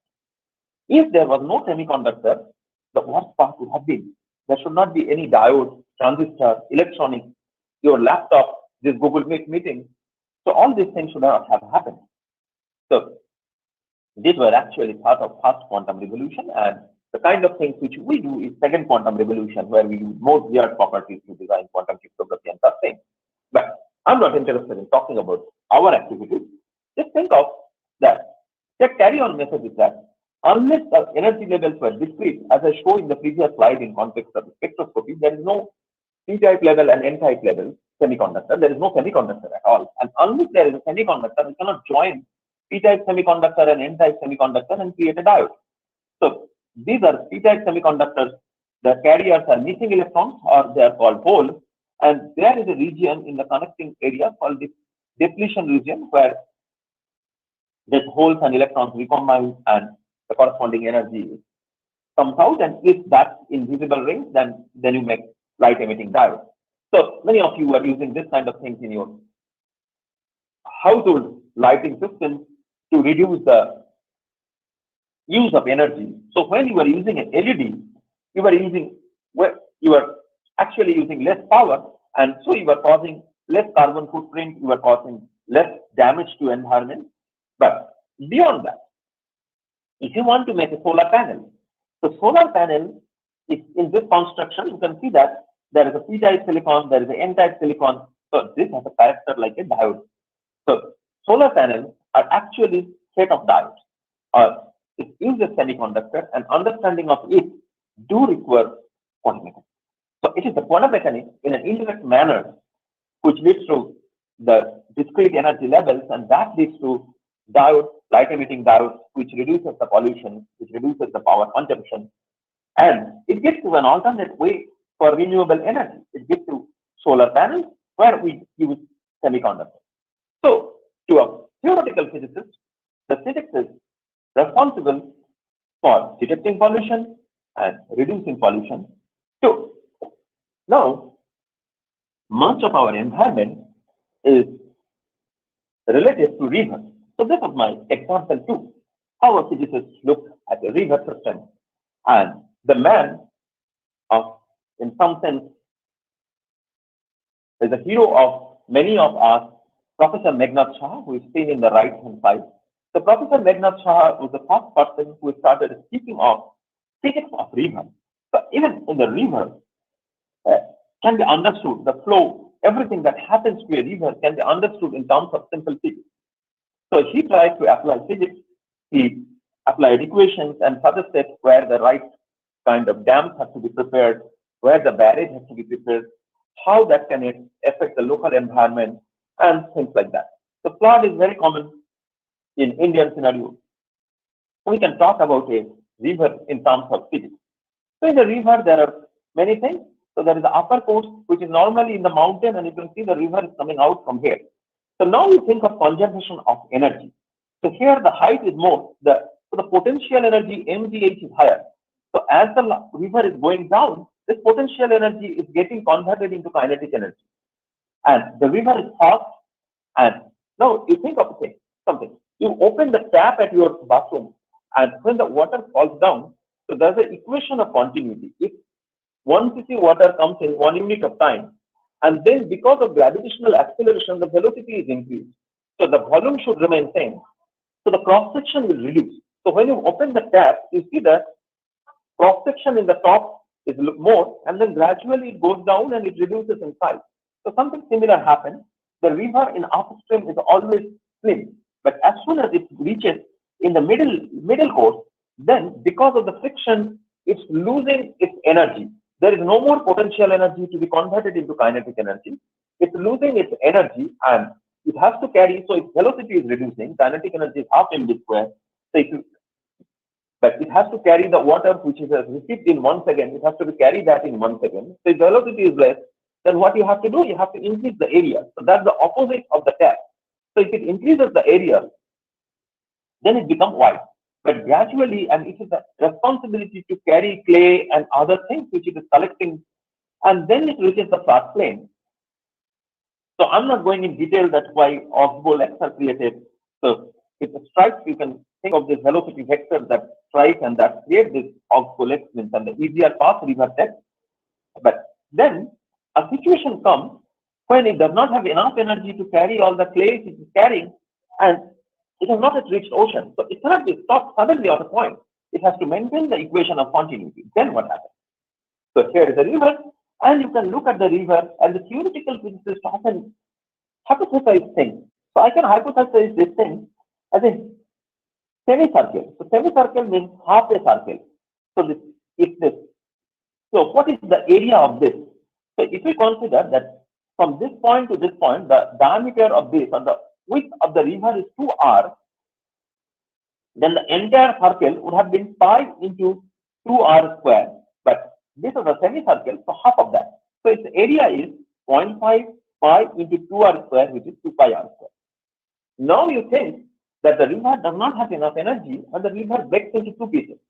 So one piece, saying that Ganga has been divided in Padma and Bhagirathi, and both of them have equal cross section. So then each of them has radius r. So 0.5 pi r square is the cross section of Ganga, and 0.5 pi r square is the cross section of Padma, and so Padma and Hooghly. So added up is pi r square. So 2 pi r square area has become pi r square. So if a river breaks into two pieces, its area reduces to half. When the area reduces to half, then velocity has to double. This is the equation of continuity. You have to carry the same volume of water. So velocity will be double, and so it will have enough energy to carry for some more distance. And if even that is not enough, then it will break again and again, and that will form, so between these two paths, the space will form delta. So this is what happens in Sundarban. So you can use conservation of energy, equation of motion, equation of continuity, etc. to understand the beauty of river. But how this understanding helps? This understanding helps to model nature, control floods, where to prepare the dam, and many such things. So for example, as I mentioned, that the velocity of river is very low in the lower half. So if you construct a barrage, how will you affect your environment? So often the political decisions affect a lot. So my hometown is Malda, where often the flood happens. And many of you are from West Bengal, and you know that the Ganga is going towards Malda and or West Bengal and cutting land, and the land is coming in the Jharkhand. And there are many land mafia and many things happen, but without going to the socio-political issues. But why it happens? So actually, a barrage called Farakka barrage has been created in the lower stream.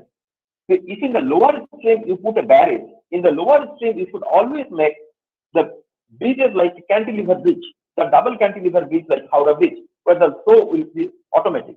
But to save Calcutta and to send the water to Calcutta, a barrage has been made in Farakka. So this is immediately before the river bifurcates into Hooghly and Padma in two streams. So the velocity is very low. So they don't have enough energy to carry mud. And in between, you put many layers of many gates. So there is something called viscosity. So viscosity tells you that the liquid, so not only for us, not only the water is a viscous liquid which is flowing through a channel, even the blood is for me a viscous liquid which flows through a static elastic channel. So now, forget about blood and look about the river. So the velocity of this line will be zero near the plane when the water is touching the surface, and then gradually increase and become maximum at the middle. But if you now put several gates that will touch the places where it touches the gate, everywhere the velocity will be zero and then gradually increase, then again zero. So all those places where velocity is zero or slow, they will keep on dumping the clay. So there will be an automatic obstacles created at the plane of barrage, and the river will find it difficult and look for a easier path to move. And since the Jharkhand side is hilly, it's cutting the West Bengal side, and the river is going towards Malda, and many of the places, so much landfall happens, so many places are gone. So if you want to disturb environment, where to disturb, where to construct things. So when DBC was created, it was following physics. But then the physics also tells that you have to drain it many times. I mean, otherwise it will fill up, and then it will, this calculation would not remain same unless you take out the mud, and then you have to leave the dam barrage and every 25 years and move to a new barrage. So no such things has happened. So if you try to play with environment without honoring physics, then many disasters will happen, and we are giving such disasters. So to avoid disaster and to enjoy the beauty, you have to enjoy the physics as well. So here is a nice picture of a mountain and a river, and there are two people there. One is a nature lover. So this T-shirt, you can see that law of nature, and was so happy, and he is asking in this cartoon, look at the beauty of the river. So with all his passion, all his love, he is appreciating the beauty of the river. But with the E equal to mc square T-shirt, there is a female physicist, and she is not that excited.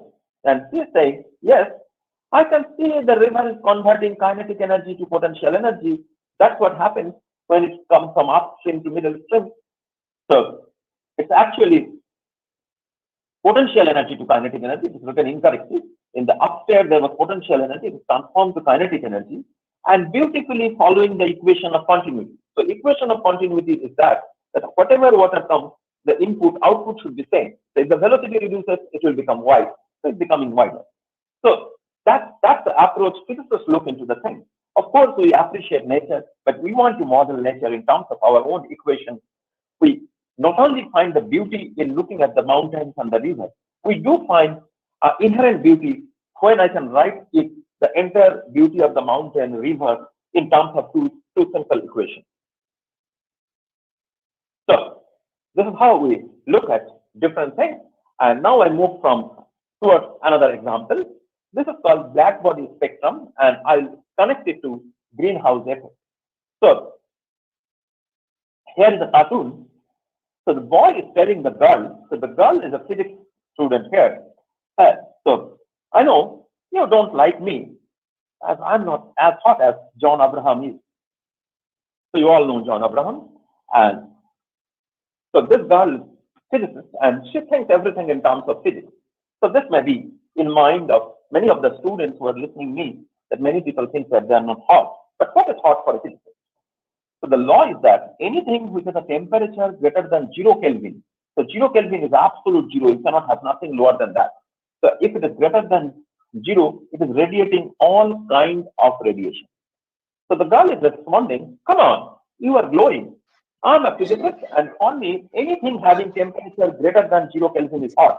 So it does not matter how you dress, whether you go to gym or not, your body temperature ensures that you are always hot. So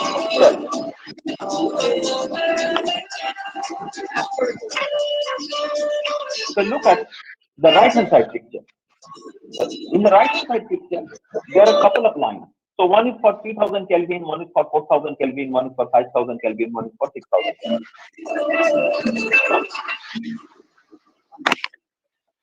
For 3000 Kelvin, so these are the different wavelengths. So you can see that all wavelengths are emitted, but this particular wavelength, which there is a red dot, that is wavelength with the maximum probability, or more number of times this has been emitted. But what it says that whatever be the temperature, every object, if the temperature is greater than 0 Kelvin, will radiate all possible wavelengths. But there will be one particular wavelength which will be maximum. So if this line has been put in equation, we find out in equation that lambda max, that is the maximum wavelength emitted at a particular, that is the wavelength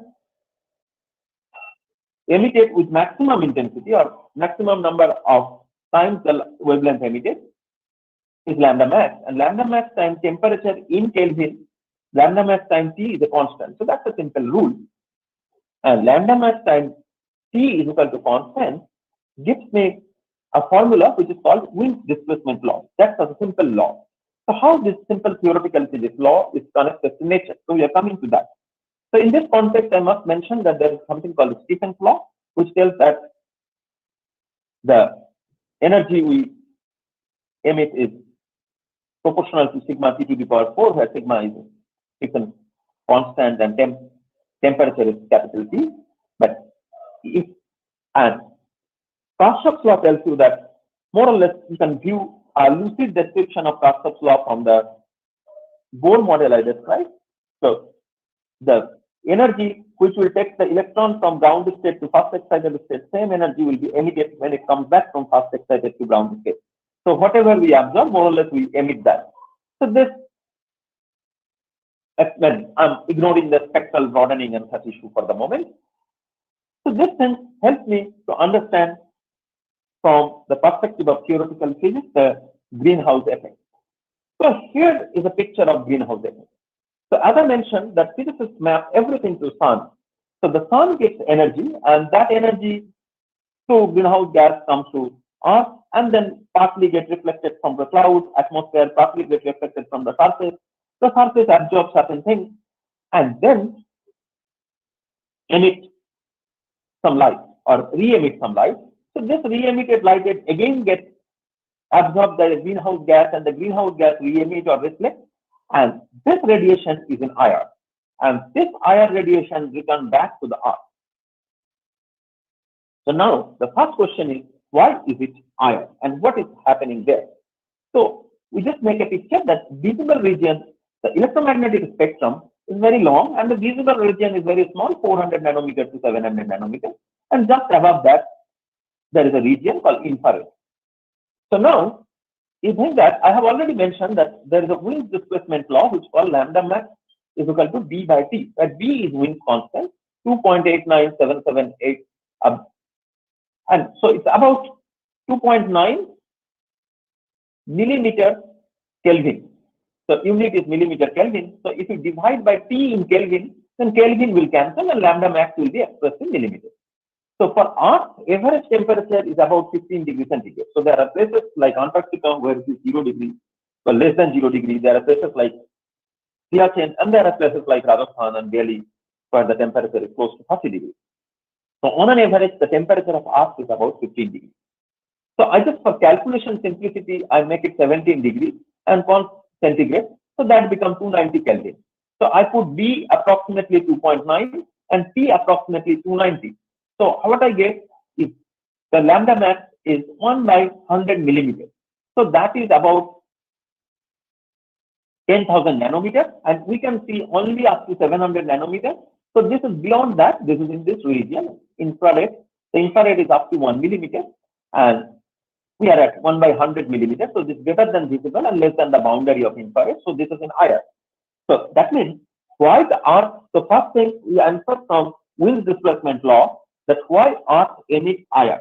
So it is the absorbing sunlight, its average temperature is 15 degrees. And so in 15 degrees, if you apply Wind displacement law, you will see that IR is coming. But is it that before this greenhouse gases increased, there was no IR coming? The answer is earlier also it was coming. So what was happening? So this was in the greenhouse gases, apart from the water vapor, the most important percentage of thing is carbon dioxide. So water vapor and carbon dioxide was there, and unless this reflection had happened, so this is the, in addition to the direct radiation, we are receiving this reflected radiation also. So unless this reflection happened, then the temperature of Earth would not have been 15 degrees centigrade. It should have been less, because without this energy. And if it was less, then even there was a possibility that we should not have remained in the habitable zone. So how the defined habitable zone? So a habitable zone, because we don't have many model of life. We know only one model of life which has been developed in Earth. So life is nothing but a chemical process, and our understanding that life requires liquid water.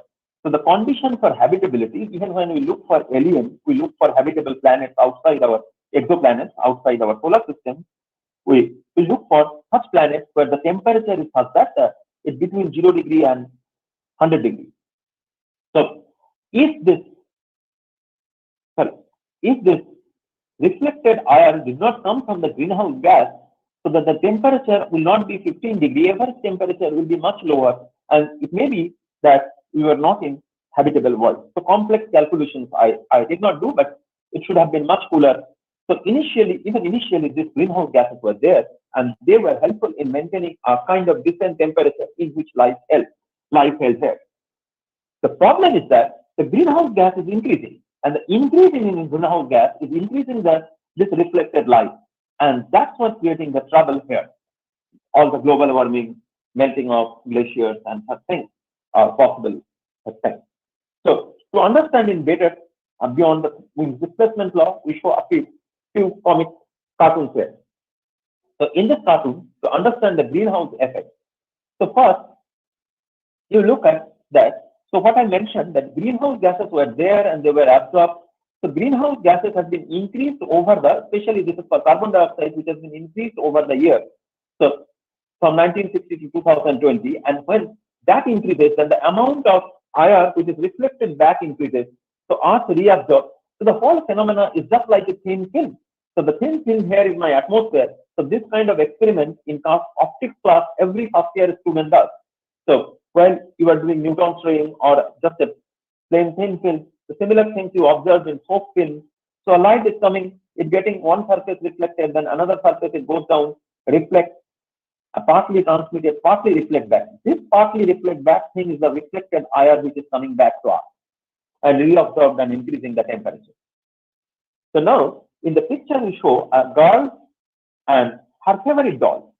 So the girl is saying that I feel hot as I radiate, and my body temperature is higher than the surroundings. So if it is not just because you radiate, because everything which has a temperature greater than 0 Kelvin radiates. But when you are inside a blanket, why the blanket become warm? So because you radiate at your temperature is more than the temperature of the surrounding, and that goes trapped with this blanket. So it cannot go out and the radiation remain within. So if you put a doll and a blanket, the temperature will not increase. because the doll is not hot-blooded, it's not emitting radiation which will be trapped inside the blanket. So something similar is happening here. This greenhouse gas is blanket. The earth is radiating IR. Why it is radiating IR? Because of this lambda max is equal to B by T. It is absorbing, and why? What is the initial source? So everything connected to sun. The sunlight is coming, partly absorbed. Average temperature is 15 degrees, so it is radiating IR, and here is a blanket, this greenhouse gas. So the thicker the blanket, the warmer it is, and the increase in carbon dioxide is just making it thicker. But otherwise, it was there. So not that the greenhouse gas is bad. So I told you that physicists are crazy and they have a different way to look at everything. So now this cartoon is pictured, especially in context of West Bengal, where in every 500 meters you will find a Shani Mandir. So Shani Mandir is not very uncommon in Delhi also. It's even in prime location in Connaught Place. But most of us think that Shani is something bad for us. But if you look at the dynamics, the way nature has evolved, especially in solar system, Shani played a big good role. So firstly, here is a sun. So physicists believe that I give energy for every phenomena you observe in environment. So everything that happens in our day-to-day life related to environment is connected to sun. There is a greenhouse gas. So he's not really bad. He's saying I was not bad until human enhanced me. So that's what we depict in the previous picture. If carbon dioxide was up to a level, then the temperature on the earth was very nice, habitable, and life evolved and progressed over time. But it is that increase in that density in that is making it thicker. The blanket is going to thicker, and that's causing trapping of more radiation and increasing the temperature. So it's not bad. But to greenhouse gas, or in that sense, that to be the atmosphere is very important. Otherwise, there should not have been life.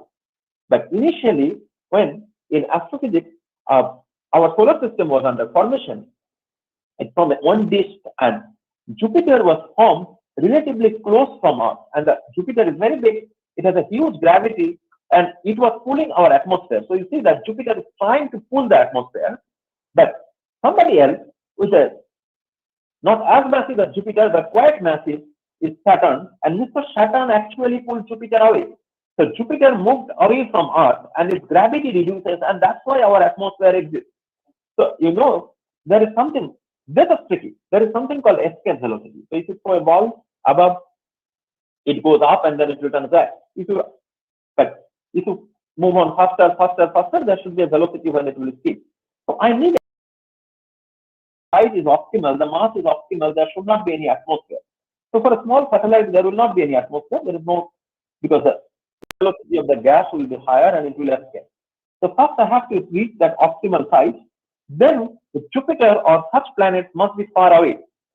So even if you look for life outside the Earth, this should be important. Otherwise, they will pull the atmosphere. But who pulled Jupiter out? It is Saturn. So Saturn is saying, I'm not bad man. I pulled Jupiter to save your atmosphere. So historically, I mean, when people used to believe in geocentric model, then they used to think that Earth is centered and everything moves in circle, but they find that the planets don't move in circle. The planets are moving in something like elliptical path, and they thought that they are not following symmetry of circle, so they have extra power and attributed those extra power and started spraying them, wearing red, blue, green stones to satisfy them. But forget about all those things. Saturn has really a good effect on Earth. Unless the Saturn pulled Jupiter away from us, the atmosphere would not have been there. Anyway, so that's about greenhouse gas.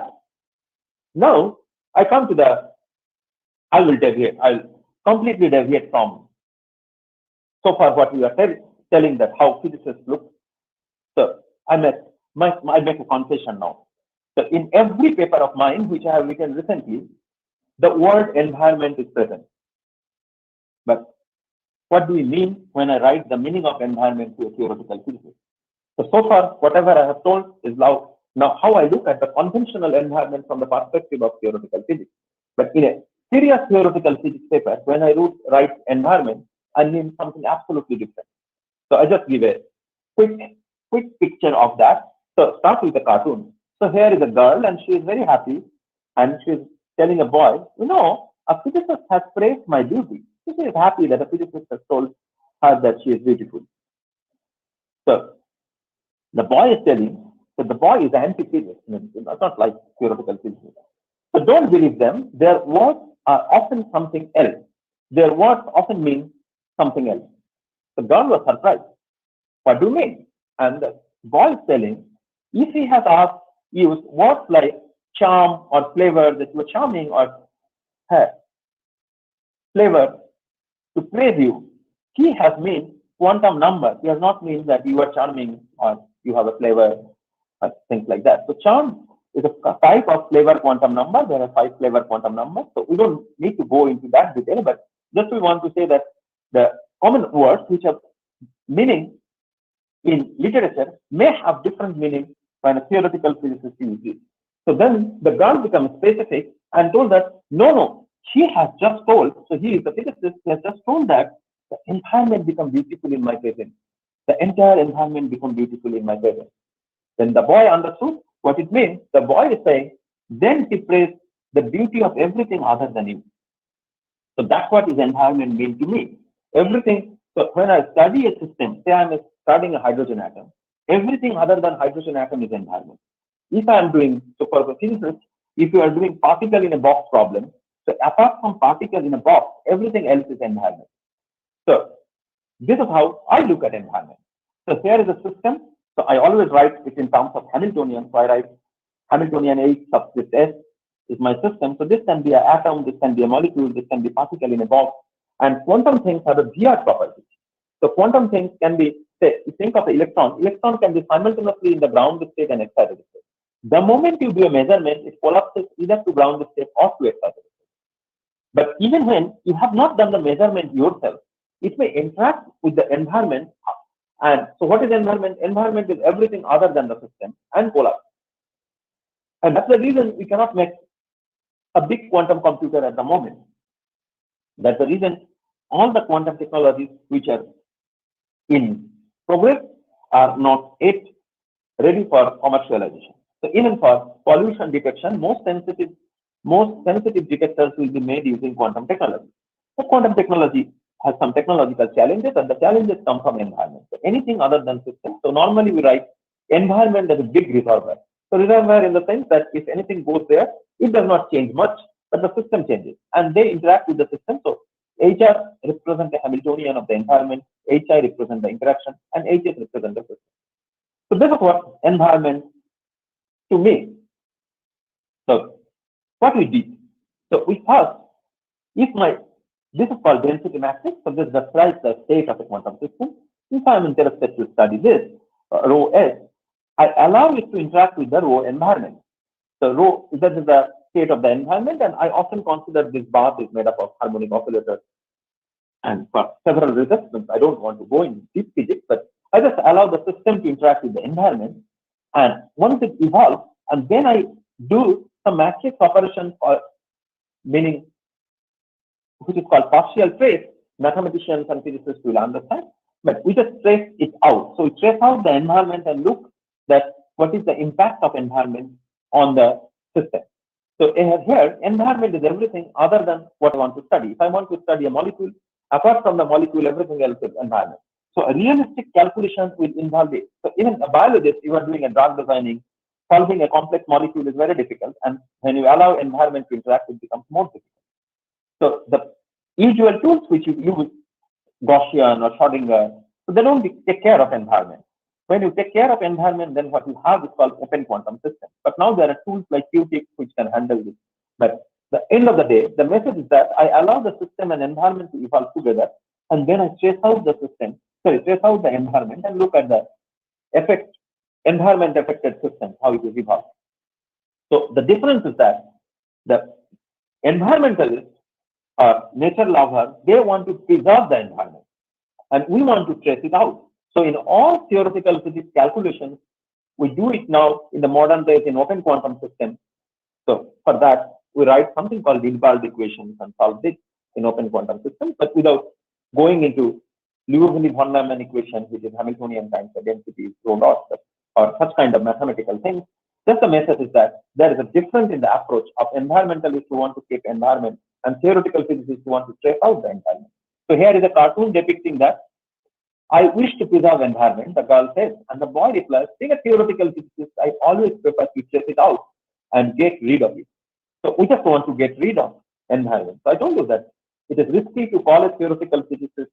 I just in the beginning I told it's risky to call a theoretical physicist to talk on environment day, because they in their theoretical physics paper they are of the opinion to trace out the environment. So now what is its impact? The impact of environment with theoretical physicists interest in quantum computing. So this cartoon is from my book. So this man is asking an interviewer, have you made a quantum computer, anything on quantum computers? He has come for an interview. So assume that the national mission is ready and people are applying for it. And he said that, well, I was not directly part of, but in every successful experiment, I was part of the environment. So everything, except the experimental device, you, me, table, chair, room, everything is part, everything is environment when physicists model an environment. So what is its effect? So because of this environment, we make, so in quantum, the building block is qubit. A bit is 0 and 1, but it can be simultaneously in 0 and 1. But the problem is that it can interact with the environment and often collapses to either 0 or 1, or we cannot keep it in the superposition. That's the reason we don't have big quantum computers till now. So this has many impacts. So one such impact of environment is all kind of noise. So in your mobile communication, everywhere you see different kinds of noise, but we model those noise in terms of mathematics. So I wrote you that how I write these equations, and then those equations yield some kind of operators called Kraus operators. So we are not going in the mathematical details, but the impact is visible here. So in quantum world, when second quantum revolution will happen, many fantastic things will happen. So one such thing is teleportation. So teleportation is something that you want to send a letter. So letter travels through the channel. So if you are sending it from Calcutta to Delhi, it will travel from Lucknow, it will travel from Kanpur, it will travel from Ghaziabad and then to Delhi. But in teleportation, it does not exist in middle.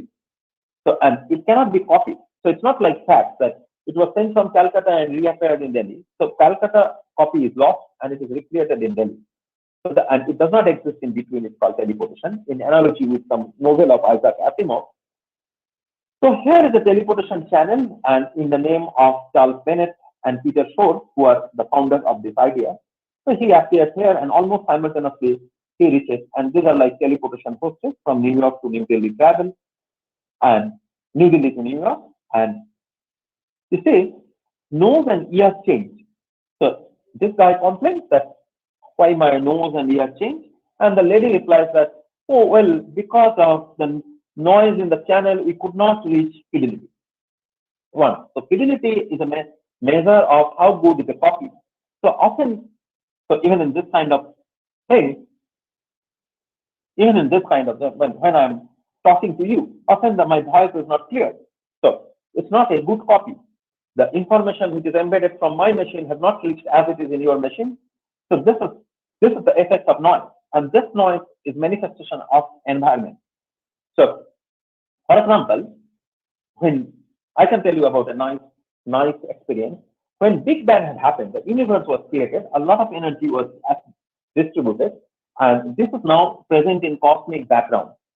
And many of you have seen a manifestation of cosmic background when you had cathode ray TVs, when the TVs with picture tube, those box kind of TVs before LCD and LED. Some of you may still have those kind of televisions at home, and there you can see sometimes there is a noise, and it's only that some dots are visible on the screen. So those are the noise actually induced by cosmic background. So the environment induces noise, and that delays the building of quantum computers. And to me, environment is when I write my serious papers, means an environment is everything other than the systems, and when we study them together, it leads to open quantum systems. But that's one part we want to put at the end. But in the rest of the talk, what we put is that environment in particular, or nature in general, can best be understood in terms of physics, and with the beautiful formulas of physics. So nature does not allow to think in like a poet. Nature strict physicists to think in terms of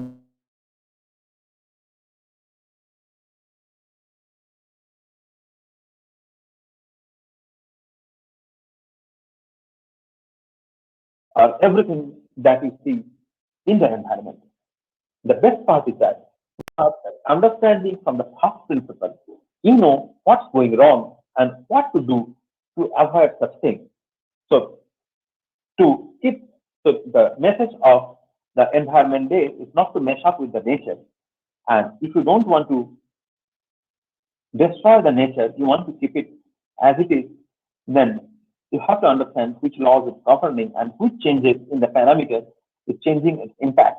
And then you can do the needful to correct your activities accordingly so that the river remain as it is. It does not flood and destroy things, so that the greenhouse gases does not increase, does not lead to the melting of glaciers, and how much you can allow, where to stop, how much should be the allowed carbon footprint, everything you can look at from the perspective of theoretical physics. Of course, others looking at the problem from different perspectives will have a different view, and there is a complete branch called environment physics. But before I stop, I have to agree that I'm not an expert, so this is not an environmental physicist view on environment. That is rather a theoretical physicist view on environment. The way I just try to depict that in a lucid manner, and to make it lucid and interesting, I have shown several cartoons, and most of those cartoons are drawn by the girl in the white shirt. She is Kathakali Mandal, a PhD student, and some of the cartoons which I show at the end is drawn by Angshuman Das, and Angshuman was an author, a poet, and a nature lover, and incidentally, she was classmate of me and Dr. Maiti, who is organizing the meeting. So I'll stop here, and if you have any questions, you can take that.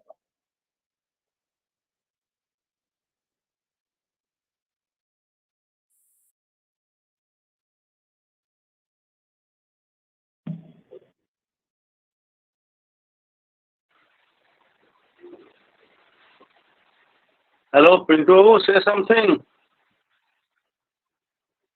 তুমি ওটা মাইক্রোফোনটাকে ইয়ে করো। Thanks, Anirban, for your nice presentation of yours. You correlated the filmy things that happened in the Bohr Model show with that of galaxy or Milky Way. What actually happened in Los Angeles was depicted by you. While the residents there were surprised to see the Milky Way, you talked about the light pollution. It is amazing to see how you correlated Robita's song with that of light pollution. Because of the dumping of artificial light, why we are not unable to see the actual nature's beauty was depicted by you. The entire beauty of sky has disappeared, and you correlated with precision Microverti's children's Ondhukar child. So we want Ondhukar to see the heavenly beauty of the space and universe. You explained why satellite-based quantum communication cannot happen between Delhi and Kolkata. The satellite connection can only happen in pollution-free areas, in remote regions, in villages. You repeatedly mentioned about the Hawker official novel. You discussed about the initiation of Environment Day, how physics, how Schrodinger equation, how explains evolution, how specific feats of land and ocean explain the origin of sea and land bridges. So environmental phenomena which are observed were explained by you in terms of physics. How you showed the process of detecting pollutants by quantum mechanics. You talked about Balmer series and Paschen series very lucidly. You talked about spectroscopy. You also enlightened us the process of reducing pollution using quantum devices. You talked about semiconductors. You talked about diodes, which reduce the energy consumption. You spoke about the energy conversion during the flow of rivers. Thus, finally, I can say you related physics with everything happening in the environment. While rivers are broken in lower motions and deltas are formed, were related with physics. And even the cartoons seen were to discuss the energy conversions and equations of continuity. How black body spectrum related to greenhouse effect was explained by you. How second law of thermodynamics explained the greenhouse effect. You explained how both Saturn and greenhouse gases are not bad always. They are sometimes good when their levels are low. And this was depicted by you by a cartoon story. And you also talked about how theoretical physics is praising the environment, but is utilizing the quantum mechanics. You dealt with the question: is second quantum revolution delayed because of environment? Yes, you theoretical physicists have said that environment as such delays is a challenge for you in case of second quantum revolution. Thus, over here, I end my talk. And again, once again, I thank you for your very nice and beautiful presentation. Any questions from the questionnaire?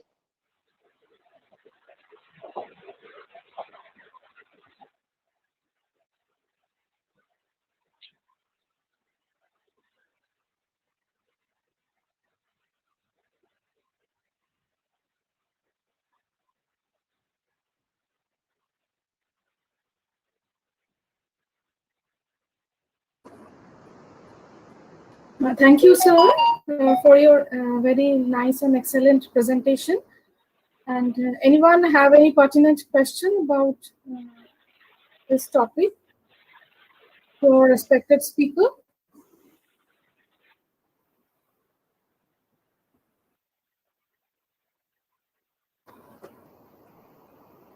No such relevant question is coming to us.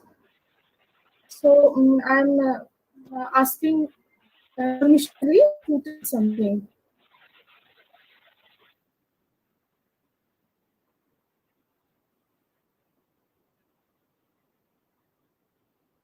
Krishnagar.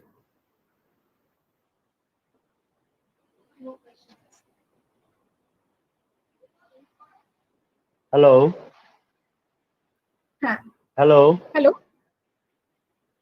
Yes. Am I audible? Yes. Okay. Okay. Thank you. Thank you. Thank you very much, Dr. Onidwan. Now, I am requesting Onidwan to discuss the whole thing in a very nutshell in Bengali, to summarize the thing in Bengali, because our students are from Bengali background. So if you please say something in Bengali, Bangla, then they would be very. How many minutes into that? Oh yeah, you can continue it. So you can continue it. এবারে বাংলা বলা শুরু করি। আসলে আমি plan করেছিলাম বাংলাতেই বলবো। হ্যাঁ, তো তারপরে প্রথমে আমি I'm becoming informal. I'm not adding doctor and all such things. হ্যাঁ, তো এটা ইনফর্মাল পার্ট। আমি শর্মিষ্ঠাকে জিজ্ঞেস করলাম যে বাংলায় বলবো কিনা। শর্মিষ্ঠা আমাকে বললো কিছু নন বেঙ্গলি পার্টিসিপেন্টও থাকতে পারে। তো তারপরে সকালের লেকচারে সঞ্জয় বলতে শুরু করলো যে ও কেরালা থেকে বলছে, ওর কেরালা থেকে স্টুডেন্টরা শুনছে, তো তাই আমি আর বাংলা বলার চেষ্টা করলাম না। হ্যাঁ, কিন্তু বাংলা বললে সবসময় জিনিসটা বেটার ক্যারি করে। তো সবাই একবার দেখে নিয়েছে, আমি আরেকবার স্লাইড গুলো খুলছি এবং কার্টুন গুলো আমি বাংলায় বলছি আর কি। গিভেন আ চয়েস, বাংলা বলতে বেশি ইন্টারেস্ট।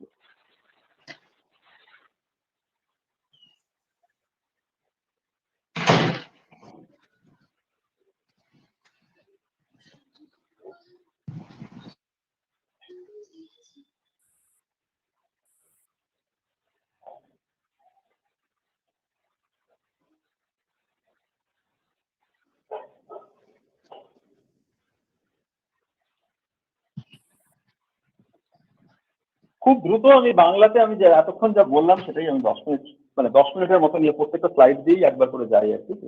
তো আমি শুরু করেছিলাম এরকম যে তাত্ত্বিক পদার্থবিদ্যা যারা, মানে আমার মতো থিওরিটিক্যাল থিংস হয়, তো তাত্ত্বিক পদার্থবিদের কাছে যে যার নিজস্ব যে পরিবেশবিদ্যার বিশেষজ্ঞ নয়। তো আমাদের চারপাশে পরিবেশবিদ্যার বিশেষজ্ঞরা সাধারণত বায়োলজি বা রসায়ন থেকে আসে, কিন্তু জীববিদ্যা বা রসায়ন থেকে আসেনি। এরকম অবশ্যই এনভায়রনমেন্ট ফিজিক্সের অনেক লোক আছে কিন্তু যারা তাও নয় আর কি, যে বিজ্ঞান করে কিন্তু পরিবেশবিদ্যা করে না। তো তাদের কাছে অনেকের কাছেই পরিবেশবিদ্যাটা হচ্ছে একটা সিনেমার মতো ব্যাপার আর কি, যে চলচ্চিত্র দেখায়, তো অনেক চলচ্চিত্র দেখে মানুষ উৎসাহিত হয়। তো যেমন পরে আমি চারটা খুব বিখ্যাত সিনেমার পোস্টার দিয়েছিলাম, যে হ্যাঁ আমার মতো লোকেদের কাছে যারা বিশেষজ্ঞ নয় তাদের কাছে অনেকটাই ফিল্মি আর কি, অনেকটাই ড্রামাটিক, কিন্তু ঠিক অতটাই থিওরিটিক্যাল নয় হয়তো। তো আমি এটার শেষে প্রমিস করেছিলাম যে আমি আমার ভাষণটাকে পুরোপুরি ফিল্মি বানাবো না, কিন্তু সেই প্রমিসটা আমি রাখিনি। আমি এর পরের স্লাইডেই আবার ভেঙেছিলাম। তার আগে এখানটাই বলেছিলাম যে এখানে একজন ফিজিসিস্টকে কার্টুনে দেখা যাচ্ছে যে বলছে যে ফিজিক্সের কোনো লোককে কোনো, আর স্পেশালি থিওরিটিক্যাল ফিজিক্সের মধ্যেও দুরকম লোক আছে, যে একদল লোক থিওরি করে আরেকদল লোক এক্সপেরিমেন্ট করে। তো যারা এক্সপেরিমেন্ট করে তারা ব্যবহারিক জীবনের সঙ্গে বেশি যুক্ত, আর যারা থিওরি করে তারা অনেক রকম অ্যাজাম্পশন করে আর কি, অনেক কিছু ধরে নেয়, তাই নিয়ে প্রচুর জোক আছে বাজারে। তো ওরকমই একটা জোক হচ্ছে যে একটা থিওরিটিক্যাল থিওরিসিস লাগে একটা বাল্ব চেঞ্জ করতে। তো বাল্ব চেঞ্জ করতে দুটো থিওরিটিক্যাল থিওরিসিস লাগে, একজন বাল্বটাকে ধরে আরেকজন পৃথিবীটাকে রোটেট করে।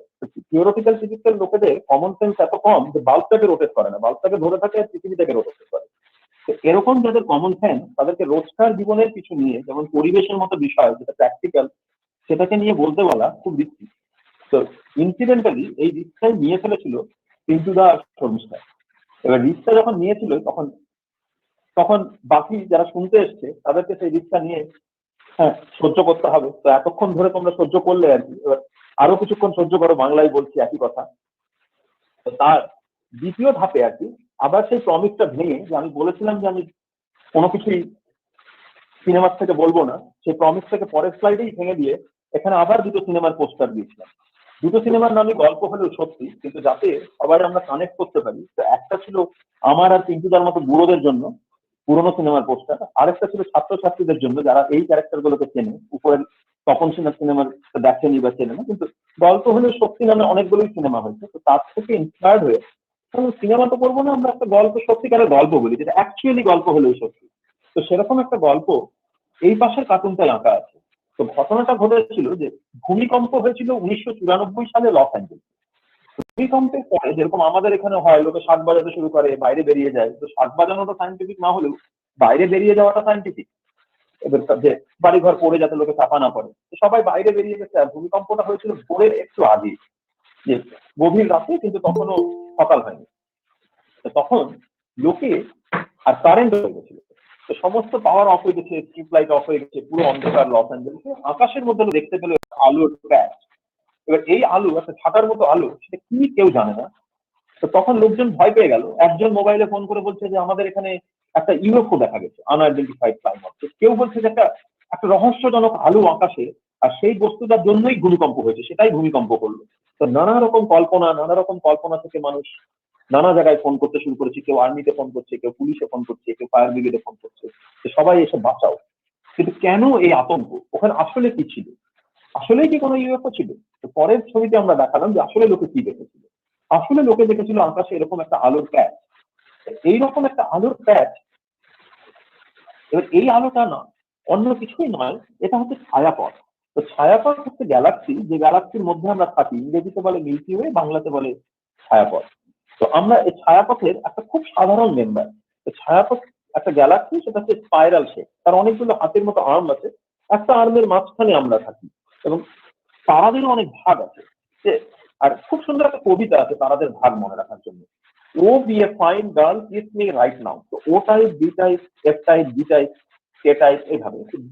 জি টাইপ হচ্ছে সূর্য। সূর্যের তো মাঝামাঝি, খুব একটা সাধারণ স্টার, একটা সাধারণ গ্যালাক্সির একটা সাধারণ আর্মের মাঝখানে, কোনো বিশেষত্ব নেই। কিন্তু আমাদের থেকে এখানে একটাই বিশেষত্ব, আমাদের এখানে প্রাণ আছে, আর আমরা এই সৌন্দর্যগুলো এনজয় করতে পারি। তো আকাশে এরকম দেখা যায়, কিন্তু এই সৌন্দর্যগুলো আমরাই এনজয় করতাম, আমরাই এই নিয়ে কবিতা লিখতাম, আকাশ ভরা সূর্য তারা লিখতাম, আর আমরাই সেটাকে নষ্ট করে ফেলেছি। কেমন করে নষ্ট করে ফেলেছি? এই যে ছবিটা দেখা যাচ্ছে, এই ছবিটা হচ্ছে লাস ভেগাসের ছবি, কিন্তু এই ছবিটা কিছুই বদলাবে না যদি আমরা সাংহাইয়ে বা বেজিং এ বা দিল্লিতে বা বোম্বেতে ছবি তুলি। অজস্র লাইট, এত সুন্দর দেখতে শহর, খুব সুন্দর লাগছে, কিন্তু এই যে আর্টিফিশিয়াল বিউটি ইলেকট্রিক বাল্বের জন্য, সেই বিউটিটা করতে গিয়ে আকাশের যে সত্যিকারের বিউটি ছিল, একটা কয়েক কিলোমিটার বিউটি করতে গিয়ে কয়েক মিলিয়ন লাইট ইয়ারের বিউটিটা আমরা ডিস্ট্রয় করে দিয়েছি। আকাশে যে অজস্র সূর্য তারা দেখা যেত, ছায়াপথ দেখা যেত, সেগুলো আর দেখতে পাচ্ছি না। তো এগুলো আলো আবিষ্কারের পরে মানুষেরই আলোর অপরিমিত ব্যবহারের জন্য এটা একটা দূষণ। এই দূষণের কথা সাধারণত কেউ বলে না। যে জীববিদ বা রসায়নবিদ যারা পরিবেশ নিয়ে কাজ করে তারা আলোর দূষণের কথা কম বলে, কিন্তু আলোর দূষণ একটা মেজর দূষণ। এবার কিরকম এফেক্ট করেছে, যে অনেকদিন আগে টেলিস্কোপ আবিষ্কারের আগেই মানুষ তারাগুলোকে বিভিন্ন ভাগে ভাগ করেছিল। আমি যেমন বললাম যে একটা ক্লাসিফিকেশন হচ্ছে ও, বি, এ। হ্যাঁ, অনেক আগে মানুষ তারাগুলোর উজ্জ্বলতার অনুযায়ী, ব্রাইটনেসের অনুযায়ী তাদেরকে 7টা ভাগে ভাগ করে। যে ম্যাগনিটিউড 7, যে 7, যার ব্রাইটনেস হচ্ছে ম্যাগনিটিউড 6 এর স্টারের থেকে 2.5 টাইমস কম।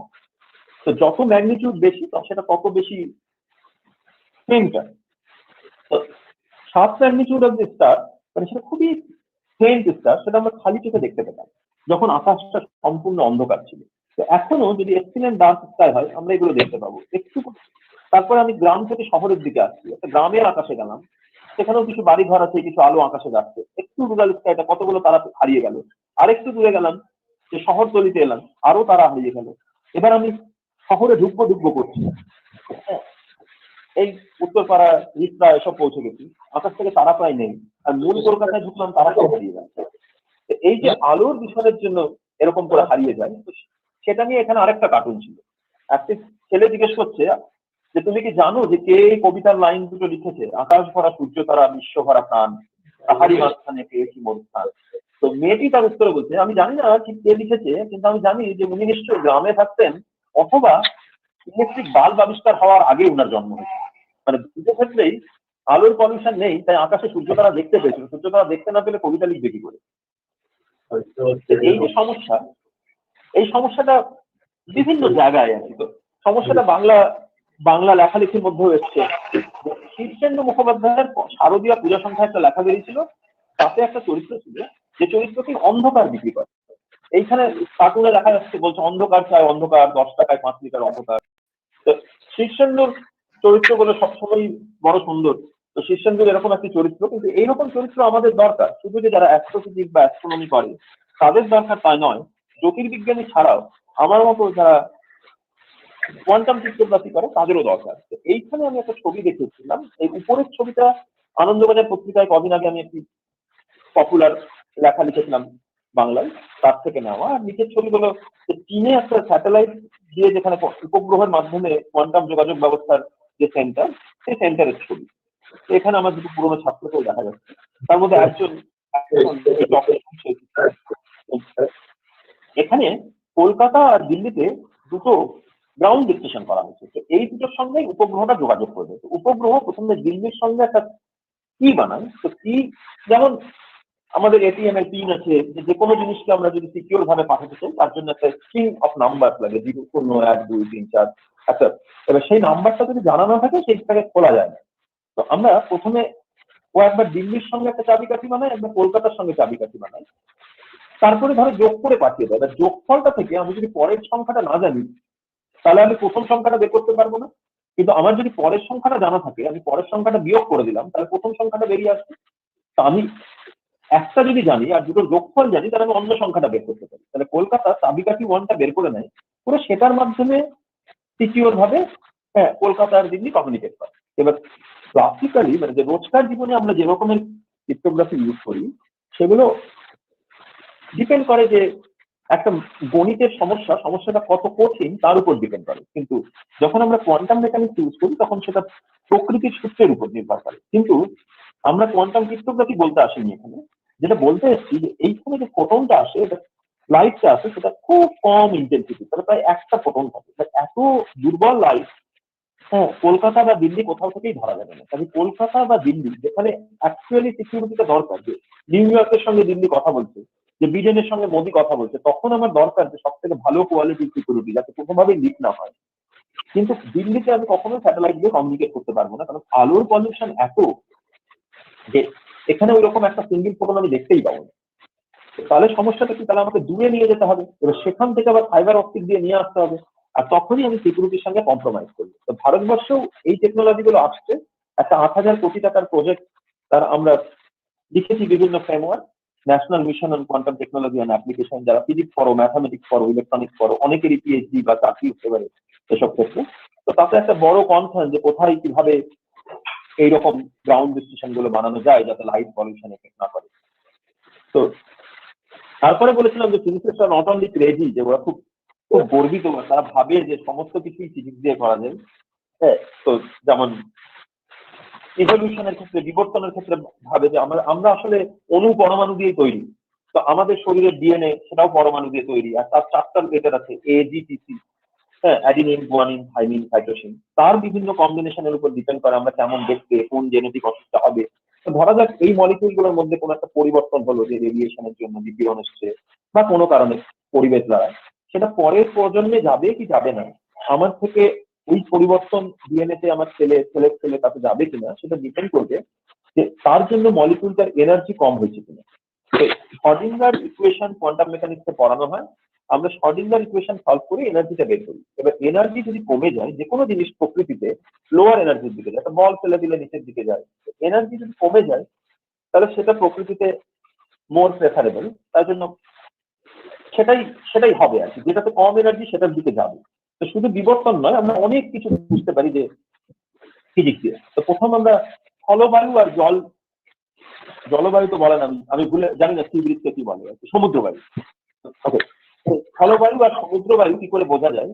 তো আপেক্ষিক তাপ বলে একটি কথা ছিল স্কুলের পাঠ্য বই। তো একটা বস্তুর আপেক্ষিক তাপ হচ্ছে, বা স্পেসিফিক যে 1 গ্রাম ওজনের বস্তুটি নিয়ে 1 গ্রাম ভরের বস্তুর থেকে 1 ডিগ্রি সেন্টিগ্রেড উষ্ণতা বাড়াতে যে তাপ লাগে তাকে স্পেসিফিক হিট বা আপেক্ষিক তাপ বলে। এবার আপেক্ষিক তাপ যার বেশি, তাকে উত্তপ্ত করতে বেশি তাপ লাগে, তাহলে সেটা ধীরে ধীরে উত্তপ্ত হয় আর ধীরে ধীরে ঠান্ডা হয়। সমুদ্রের আপেক্ষিক তাপ বেশি, হ্যাঁ সমুদ্র বা জলের আপেক্ষিক তাপ বেশি। হ্যাঁ বলুন।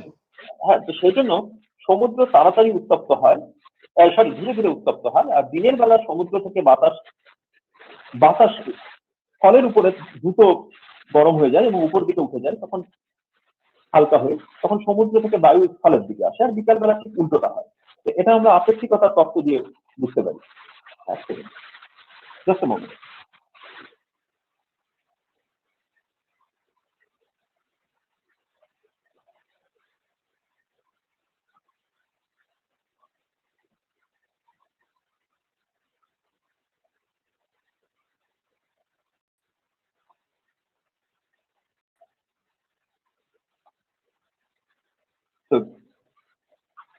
ঠিক একইভাবে এটা ছিল হাইড্রোজেন মডেলের ছবি, যে হাইড্রোজেনের বিভিন্ন শেল আছে, শেলগুলো হ্যাঁ মধ্যে একটা থেকে যখন আরেকটা ইলেকট্রন যায়, ইলেকট্রনটা যদি নিচের থেকে উপরে যায় তখন করসপন্ডিং যে দুটোর মধ্যে যে এনার্জির পার্থক্য সেটা অ্যাবজর্ব হয়, আর যখন ফেরত আসে তখন এমিট হয়।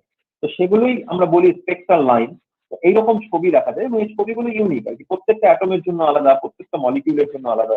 তো আমরা স্পেকট্রোস্কোপি করে স্পেকট্রোমিটারের একটা কনস্ট্রাকশন এখানে দেখা হয়েছে, এটার মধ্যে আমরা স্যাম্পেল রাখি, একটা স্লিট দিয়ে আলোটা বেরোয়, তারপরে আমরা প্রিজম দিয়ে আলোটাকে বিভিন্ন তরঙ্গে ভাগ করি এবং প্রিজমটাকে ঘোরাতে থাকি, তাহলে একটা তরঙ্গই একই মুহূর্তে এই ছিদ্র দিয়ে বেরিয়ে স্যাম্পেলের মধ্যে দিয়ে যায় এবং সেটাকে ডিটেক্ট করে আমরা বলতে পারি যে কোন ম্যাটেরিয়ালের স্যাম্পেলে আছে, কতটা আছে, এবং সেটা আমাকে আইডেন্টিফাই করতে হেল্প করে যে কি ধরনের পলিউটেন্ট প্রেজেন্ট আছে নেচারে।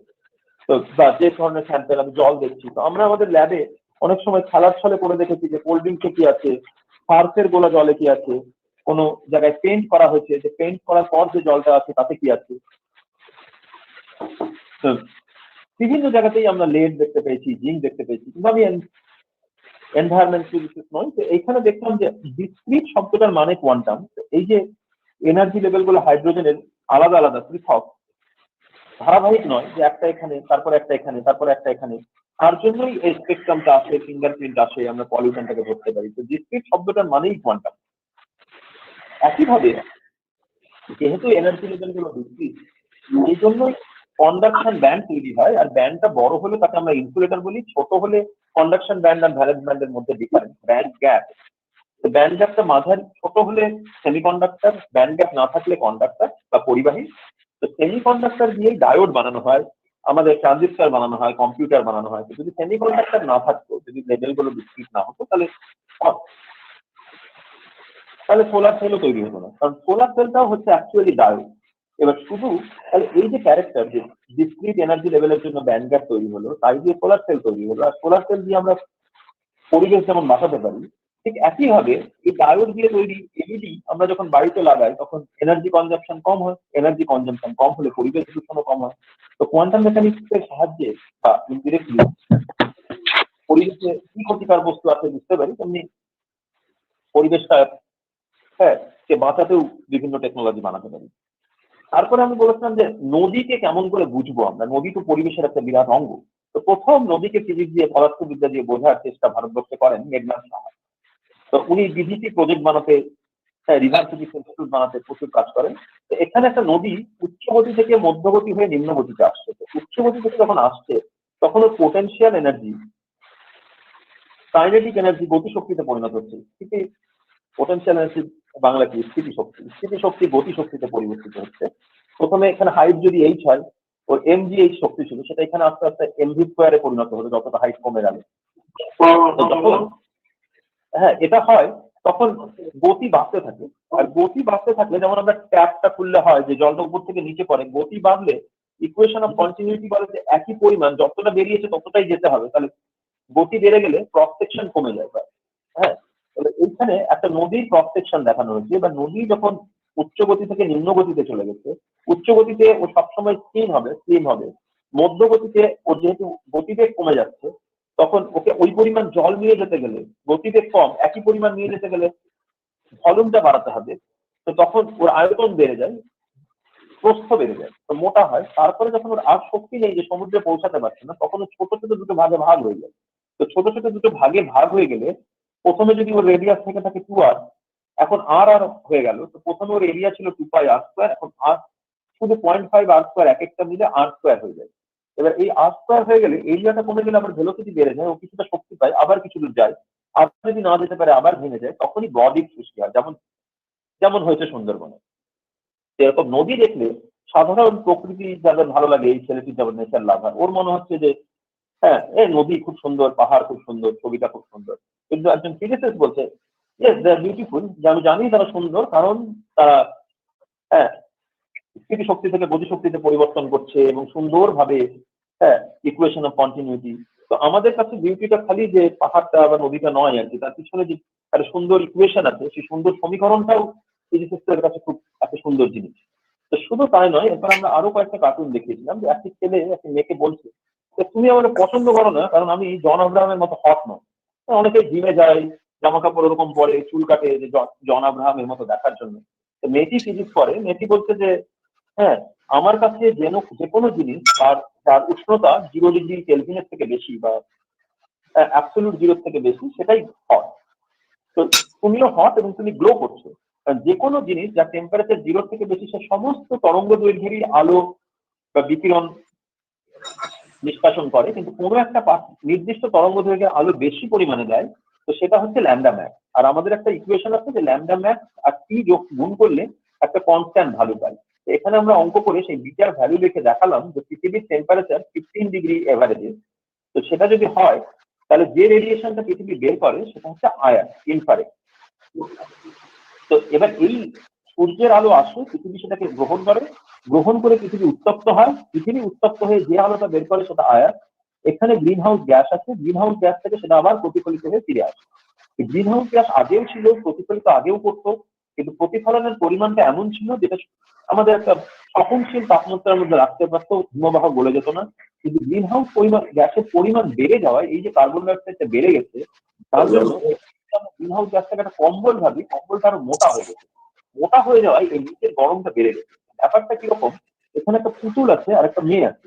তো মেয়েটিও রেডিয়েট করছে, বিকিরণ করছে, কারণ ওর টেম্পারেচার আছে, পুতুলটিও করছে। কিন্তু মেয়েটির যেহেতু বডি টেম্পারেচার বাইরের টেম্পারেচার থেকে বেশি, এই যে রেডিয়েশন গুলো বেরোচ্ছে, ব্ল্যাঙ্কেটটা ওটাকে ট্র্যাপ করে নিচ্ছে, বাইরে যেতে দিচ্ছে না। ঠিক গ্রিন হাউস গ্যাসটা তাই করে। এর ঠান্ডা লাগছে, বলছে আমিও যদি হট ব্লাডেড হতাম, আমিও যদি ওরকম রেডিয়েট করতাম, যদি আর্থ যদি রেডিয়েট না করতো, তাহলে গ্রিন হাউস গ্যাস থেকে কিছু ফেরত আসছে। এই রকমের যে ছোট ছোট ফিজিক্স, সেটা না বুঝলে পরিবেশটাকে বোঝা যাবে না। তো সেটাকে বোঝাতে গিয়েই বলা হলো যে গ্রিন হাউস গ্যাস বলছে যে আমি কিন্তু খারাপ নয়, আমি ছিলাম বলেই হ্যাঁ পৃথিবীর টেম্পারেচার 15°C একটা টলারেবল থাকার মতো টেম্পারেচার, না হলে কিন্তু পৃথিবী খুব ঠান্ডা হতো। আর জুপিটার শনি বলছে আমি কিন্তু খুব খারাপ লোক নই, তোমাদের এই আবহাওয়া অ্যাটমসফিয়ারটা আছে কারণ আমি জুপিটারকে সরিয়ে দিয়েছিলাম। তো পৃথিবী যখন প্রথমে শুরু হয়, যে সোলার সিস্টেম যখন তৈরি হচ্ছিল, জুপিটারটা আমাদের কাছে তৈরি হচ্ছিল বৃহস্পতিটা, কিন্তু শনির গ্র্যাভিটেশনাল অ্যাট্রাকশনের জন্য বৃহস্পতি আমাদের থেকে দূরে সরে যায়। যদি তা না হতো তাহলে বৃহস্পতি আমাদের অ্যাটমসফিয়ারটাকে অ্যাট্রাক্ট করে নিত, তাহলে আমাদের এখানে অ্যাটমসফিয়ারই থাকতো না, আর অ্যাটমসফিয়ার না থাকলে বাকি কিছুই হতো না, আমরাও থাকতাম না। তো শনি কিন্তু আদতে খারাপ লোক নয়, পাড়ায় পাড়ায় শনি পূজা হয়, যে শনিকে খারাপ ভেবে কোনো পাথর পড়ার কোনো দরকার নেই। তো তারপরে শেষভাবে আমরা বলছিলাম যে ফিজিক্সের লোকেরা যা বলে তাকে কখনো আক্ষরিক অর্থে নেওয়া ঠিক নয়। তো এখানে 3টে কার্টুন আছে। প্রথম কার্টুনটি মেয়েটি বলছে যে জানো আমাকে একজন পদার্থবিদ বলেছে, হ্যাঁ আমার সৌন্দর্যের প্রশংসা করেছে। তখন ছেলেটি বলছে যে ওদের কথা বিশ্বাস করো না, ও এক কথা বলে আর ওটার একরকম মানে হয়। তখন মেয়েটি বলছে কেমন? তখন ছেলেটি বলছে দ্বিতীয় কার্টুনে যে যদি তোমাকে বলে থাকে যে চার্ম বা ফ্লেভার, তাহলে ওরা কিন্তু একটা কোয়ান্টাম নাম্বারের কথা বলেছে। যেমন আমরা জানি NL ML এগুলো কোয়ান্টাম নাম্বার, চার্ম একটা টাইপের ফ্লেভার কোয়ান্টাম নাম্বার, তো চার্ম আর ফ্লেভার এগুলো কোয়ান্টাম নাম্বার। তো ফিজিক্সের লোকে বললে সেটা ঠিক বিশ্বাস করা যাবে না যে ও কি মানে বলেছে। তখন মেয়েটি বলছে যে না না, আমাকে বলেছে যে আমার উপস্থিতিতে গোটা পরিবেশটাই সুন্দর হয়ে যায়। তখন ছেলেটি বলছে যে তার মানে ও তোমাকে প্রশংসা করেনি, তোমাকে ছাড়া বাকি সবকিছুর প্রশংসা করেছে। কেন? তাত্ত্বিক পদার্থবিদের কাছে আমি যে জিনিসটা নিয়ে পড়াশোনা করছি বা গবেষণা করছি বা মূল যেটা আমার সিস্টেম, সেটা বাদে বাকি যা কিছু আছে তাই হচ্ছে এনভায়রনমেন্ট বা পরিবেশ। তো যেমন যারা ফিজিক্স পড়ে, তো ক্লাসে পার্টিকেল ইন বক্স পড়ানো হয়েছে বা হাইড্রোজেন অ্যাটম পড়ানো হয়েছে, কেমিস্ট্রি ছেলেদেরও পড়ানো হয়েছে। তো সেইটা হচ্ছে আমার সিস্টেম। আর সিস্টেম ছাড়া যা কিছু আছে, যে গ্যাসেস মলিকিউল আছে রুমের চেয়ার টেবিল, সবকিছু হচ্ছে পরিবেশ, এনভায়রনমেন্ট। এবার কোয়ান্টাম সিস্টেম গুলো একই সঙ্গে 0 এবং 1 থাকতে পারে, বা গ্রাউন্ড স্টেটেও আছে, ইলেকট্রনটা এক্সাইটেড স্টেটেও আছে। যেই মাত্র আমি পরিমাপ করি ওটা একসাথে চলে আসে, কিন্তু সেই পরিমাপটা আমি না করেও অযাচিত ভাবেও পরিমাপ হতে পারে পরিবেশের সঙ্গে। এবার সেই অযাচিত আনওয়ান্টেড পরিমাপ হয়ে যায় বলেই হ্যাঁ আমরা একটা কোয়ান্টাম স্টেট বানিয়ে অনেকক্ষণ রাখতে পারি না, তাই জন্য আমরা কোয়ান্টাম কম্পিউটার বানাতে পারি না। তো এগুলো হচ্ছে পরিবেশের এফেক্ট। তাই জন্য আমরা কি করি, যে আমরা প্রথমে একটা কোয়ান্টাম সিস্টেমকে পরিবেশের সঙ্গে একসাথে বিবর্তন হতে দিই, ইভলভ করতে দিই, তারপর পরিবেশটাকে ট্রেস আউট করে দিই। এই ট্রেস আউটটা একটা ম্যাথামেটিক্যাল অঙ্কের অপারেশন। হ্যাঁ, এটাকে পার্শিয়াল ট্রেস বলে, যে একটা সিস্টেমকে বাদ দিয়ে দিই, বাকি সিস্টেমটা পরিবেশের এফেক্টে কেমন হচ্ছে দেখি। এই রকমের অঙ্ক আমি প্রত্যেকটা পেপারেই করি আর কি। আমার সমস্ত রকম পেপারেই এনভায়রনমেন্ট শব্দটা থাকে, কিন্তু আমার জন্য এনভায়রনমেন্টের অর্থটা অন্য, এবং সমস্ত তাত্ত্বিক পদার্থ বিজ্ঞানের জন্য অন্য। এখানে ডিফারেন্স হচ্ছে যে এই মেয়েটি যে নেচার ভালোবাসে, সে পরিবেশটাকে সংরক্ষণ করতে চায়, কিন্তু ছেলেটি পরিবেশকে ট্রেস আউট করে দিচ্ছে। মানে আমরা ম্যাথামেটিক্যালি পরিবেশকে ট্রেস আউট করে দিচ্ছি। এবার এখানে একটা দেখাচ্ছে যে একটা ইন্টারভিউ হচ্ছে, যে ইন্টারভিউ একজনকে জিজ্ঞেস করা হচ্ছে যে তুমি কি কোয়ান্টাম কম্পিউটিং এর এত কিছু হয়েছে তার কোনোটার অংশ ছিল? তখন ছেলেটি বলছে হ্যাঁ আমি সবকিছুরই অংশ ছিলাম, খালি পরিবেশের অংশ ছিলাম। তো তুমি আমি সবাই যে কোনো কোয়ান্টাম এক্সপেরিমেন্টে যদি অংশ নাও নিয়ে থাকি, তার এক্সপেরিমেন্টাল অ্যাপারেটসটা বাদে সবকিছুই পরিবেশ, তো আমরাও সবাই সেই পরিবেশেরই পার্ট ছিলাম। তো আমরা সবাই পরিবেশের পার্ট, আর এই পরিবেশের জন্য অনেক কিছু হয়। তো যেমন এই পরিবেশের জন্য নয়েজ হয়। তো আমরা যে যেমন কথা বলছি তোমরা হয়তো ভালো শুনতে পাচ্ছ না, তার মধ্যেও পরিবেশের এফেক্ট আছে। কেন আমি যা পাঠালাম সেটাই পৌঁছাচ্ছে না। এখানে একটা কোয়ান্টাম রিভলিউশনের পরবর্তীতে এক রকমের জিনিস হতে পারে, টেলিপোর্টেশন। এটা খুব ড্রামাটিক ভিজুয়ালাইজেশন, এরকম মানুষের জন্য হবে না। কিন্তু একটা মানুষ নিউ ইয়র্ক থেকে নিউ দিল্লি এলো টেলিপোর্টেশনের মাধ্যমে, দেখা গেল কানটা আর নাকটা বদলে গেছে, তো কমপ্লেন করছে। তখন টেলিপোর্টেশন হচ্ছে জাস্ট লাইক এয়ার হোস্টেস বলছে যে হ্যাঁ আমরা নয়েজের জন্য ফিডিলিটি 1 করতে পারে। ফিডিলিটি হচ্ছে যে কত ভালো কপিটা, এই দুটোর মধ্যে কপিটা কত ভালো। তো যদি 1 হয় তাহলে সব থেকে ভালো, 0 হলে একেবারেই কপি হয়নি। এবার এই যে বদলে গেল, আমার কথা বলে অনেক সময় তোমাদের কাছে পৌঁছে যেতে বদলে যাচ্ছে, তার জন্য যে নয়েজ কাজ করছে, সেই নয়েজটা অনেক সময় পরিবেশের জন্য, এবং সেই নয়েজ গুলোকে আমরা মডেল করি। তো আমার এই ছবিটা একটু পুরোনো আমার গ্রুপে, হ্যাঁ, আর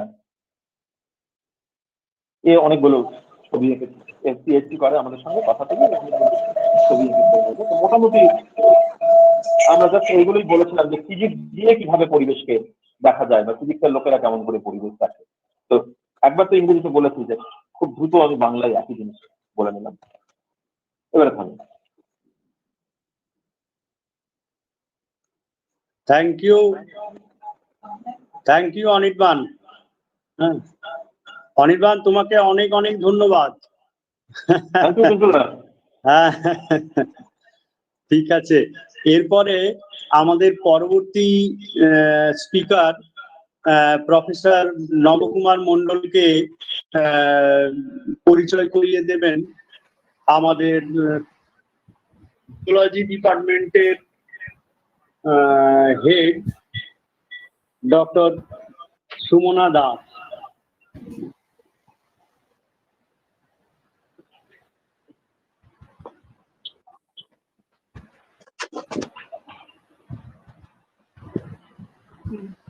Hello everyone. It is my great honor and pleasure to introduce our next speaker, Dr. Navakumar Mondal, Professor and Head, Department of Environmental Science, the University of Burdwan. Professor Mondal holds a PhD on agrotechnology and soil health sustainability. He has 24 years of teaching experience along with 20 years of commendable research career. Dr. Mondal has profound expertise in the area of water pollution and remediation, nanosynthesis and application, and indoor air pollution. It is hard to mention his every single accomplishment because they are a lot. He has acted as a reviewer for 15 different journals. Some of those are Chemosphere, Journal of Hazardous Material, Chemical Engineering Journal, Environmental Health Science, Earth Science, Journal of Water Process Engineering, Journal of Applied Science. Till date, he has successfully completed 10 research projects funded by UGC, ICAR, DRNS and DST, and has supervised 13 PhD students as well. He has 185 research publications in various reputed journals and a number of book chapters in the field of environmental science. Today, he will be sharing with us his expert opinion on the aspect of environment. So, we welcome you, Dr. Mondal, to deliver your speech. We would love to hear you. It is now over to you, Dr. Mondal. Please. Thank you very much for giving me such a golden opportunity to share my views regarding environment. Actually, today is a World Environment Day. We are celebrating this particular day. Just recall that we should be a little bit very sensitive to towards our environment, and that's why we're just recalling towards, that little bit we have to spend little time for the environment. Okay, and that's why these days are celebrating. And today, as the main target is area is our student community, because they will learn little bit about the environment and how we are day to day destroying our environment. That is the main theme. Actually, in the year of 1974, it was started to celebrate this World Environment Day. And each and every year, there is a specific theme is there. And right now, this particular year, UNEP already, given some of the theme called Ecological Restoration. Ecological Restoration. So, starting from this point of view, I just, taking this particular, ecological restoration, this particular point. Now, the question is that why restoration terminology is given? What is the meaning of restoration? The restoration means that you have to rejuvenate, you have to repair, you have to manage something. Now, the question is that, is it really there is something wrong? That means our ecosystem are not, well. It is really damaged. And that is why the question of restoration. In this particular presentation, I would like to show you that how we are destroying this ecosystem. What is the critical point we have to keep in mind regarding the environment, and where we are constantly trying to, destroying our ecosystem. With this backdrop, I would like to thanks to all of you, and especially Dr. Pintu Banerjee.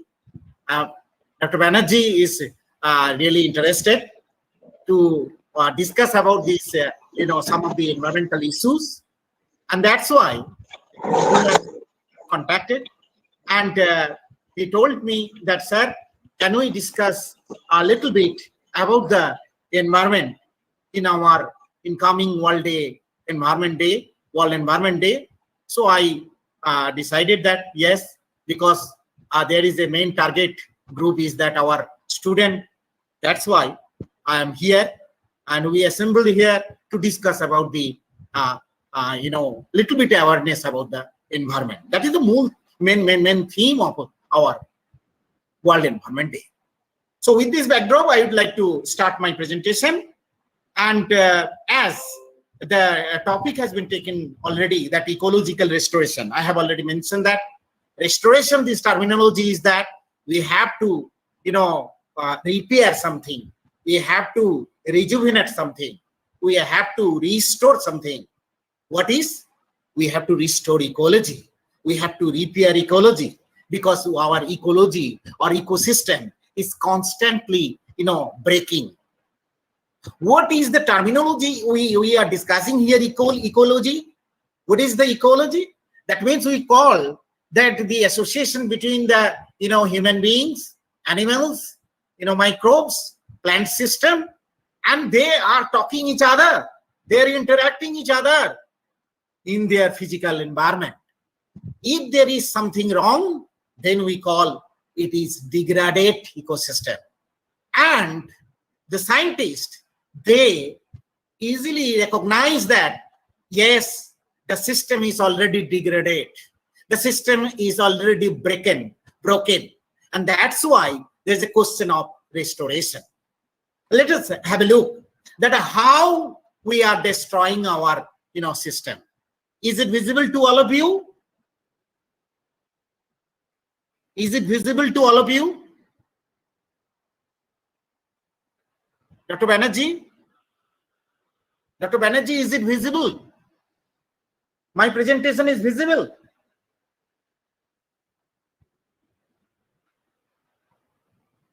Yes, sir, it is visible. Yeah. Okay. So let us have a look. Let us have a look that I have deliberately taken some of the photographs here to see that how we are constantly giving the pressure on the earth system. That is due to our activities. We are, submitting or, depositing a lot of plastic and lot of waste on the environment. We are discharging the, gaseous pollutant from the industry. We are discharging liquid pollutant from the industry. And that liquid, what not? That liquid is a mixture of, heavy metal, carcinogenic substances. All these are mixed together, and ultimately it is dumped into the environment. And that's why our Mother Earth always try to say that you are doing something wrong. You are doing something wrong. But we don't care. We are going to deforestation. We are cut down tree. We are, dumped the, waste. And that is mixed up in the aquatic system and the soil. Starting from the Green Revolution, we are using huge amount of, fertilizer. Not only fertilizer, we are using pesticide, herbicide, insecticide, whatnot. So all these we are not going to calculative way that how much fertilizer is required for the what amount of area or in which amount of plantation. There is no calculation. It's absolutely unscientific way we are using this fertilizer, pesticide, insecticide. So whatever the activities we are doing, ultimately the main effect is going on the earth system. So that is, we are doing something wrong. That means we are doing something torture towards our Mother Earth. That's why I have given the, in a logo called torture on our Mother Earth. We are torturing. And due to such type of torturing, our Mother Earth systems are always giving some indication that we are not in a proper way. We are not dealing the proper way in our environment. We are doing something wrong. And that's why sometimes it was observed that in Purulia and Bankura district, a memory of, elephant is coming. Why? The elephant is basically the forest. They will remain in the forest. Why they come to the locality?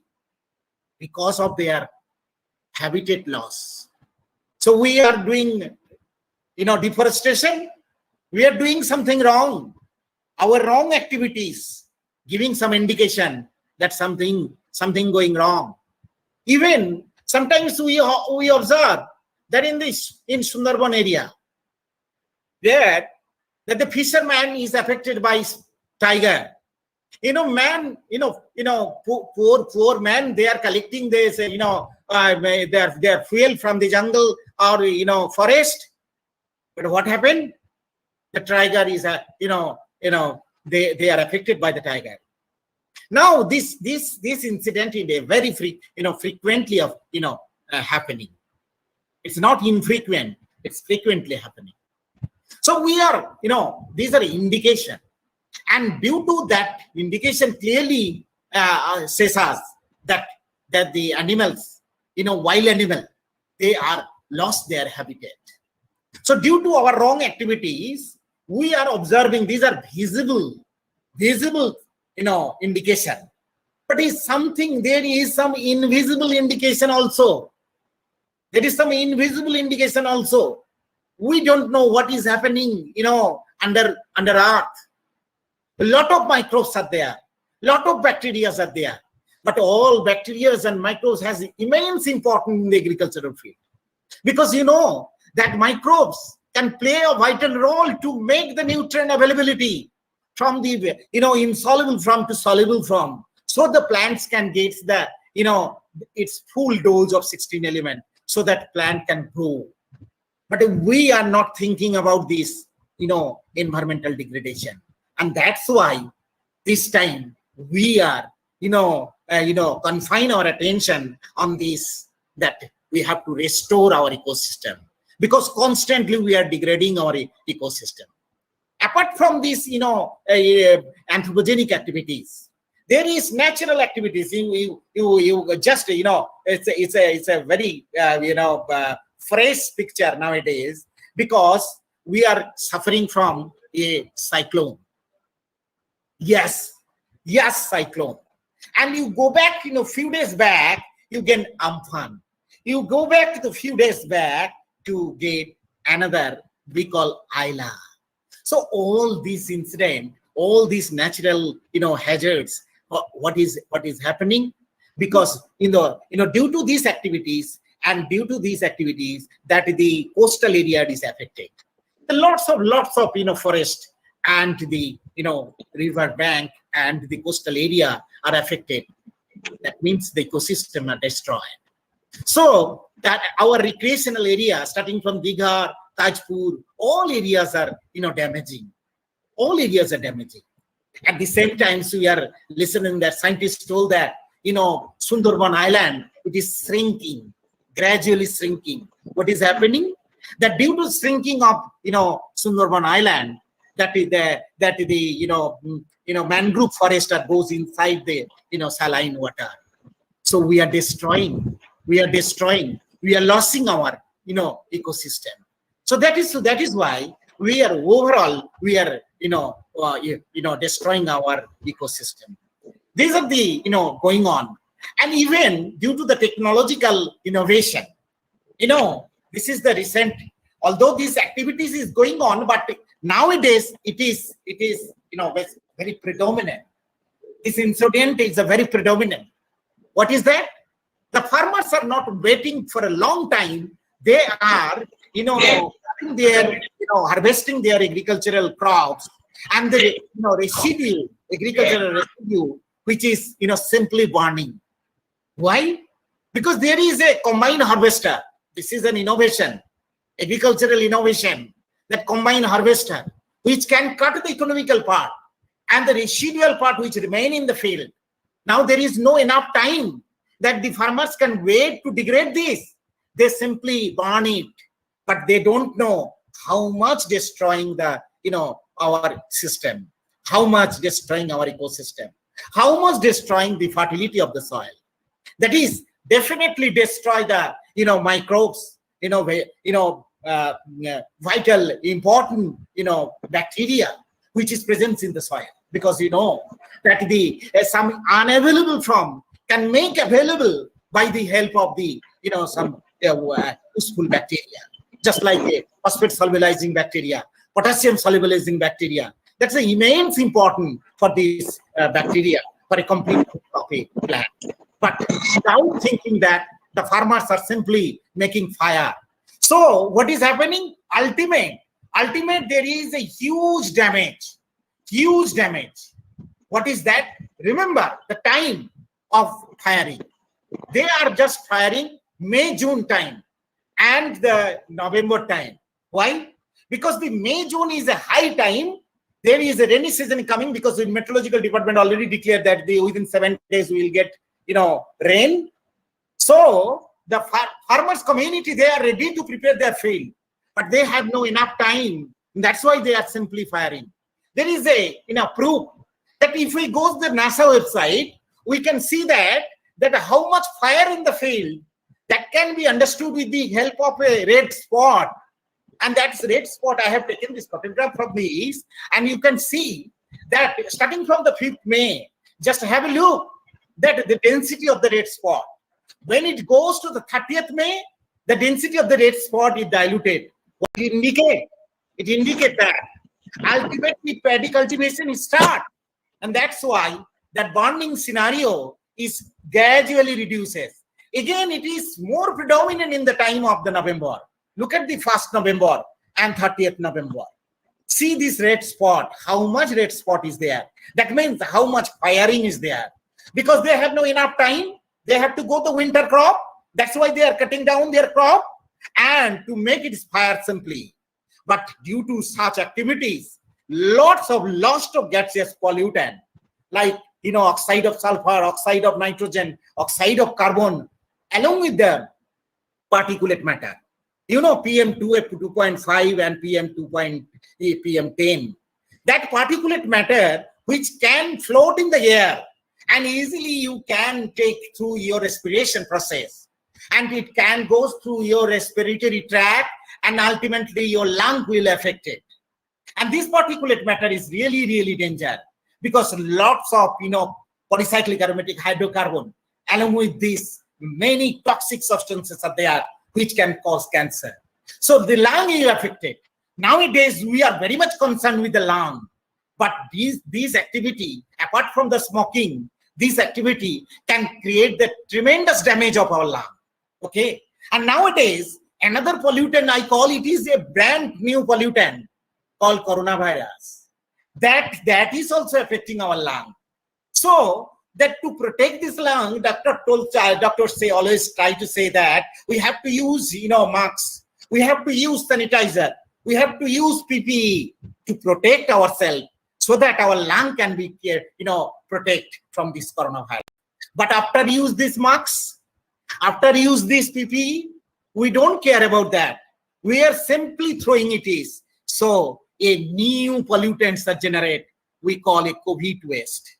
Nobody bother about that. How much masks we are using and how much it is put into the dustbin, and how it is it's managed. Nobody bother about that.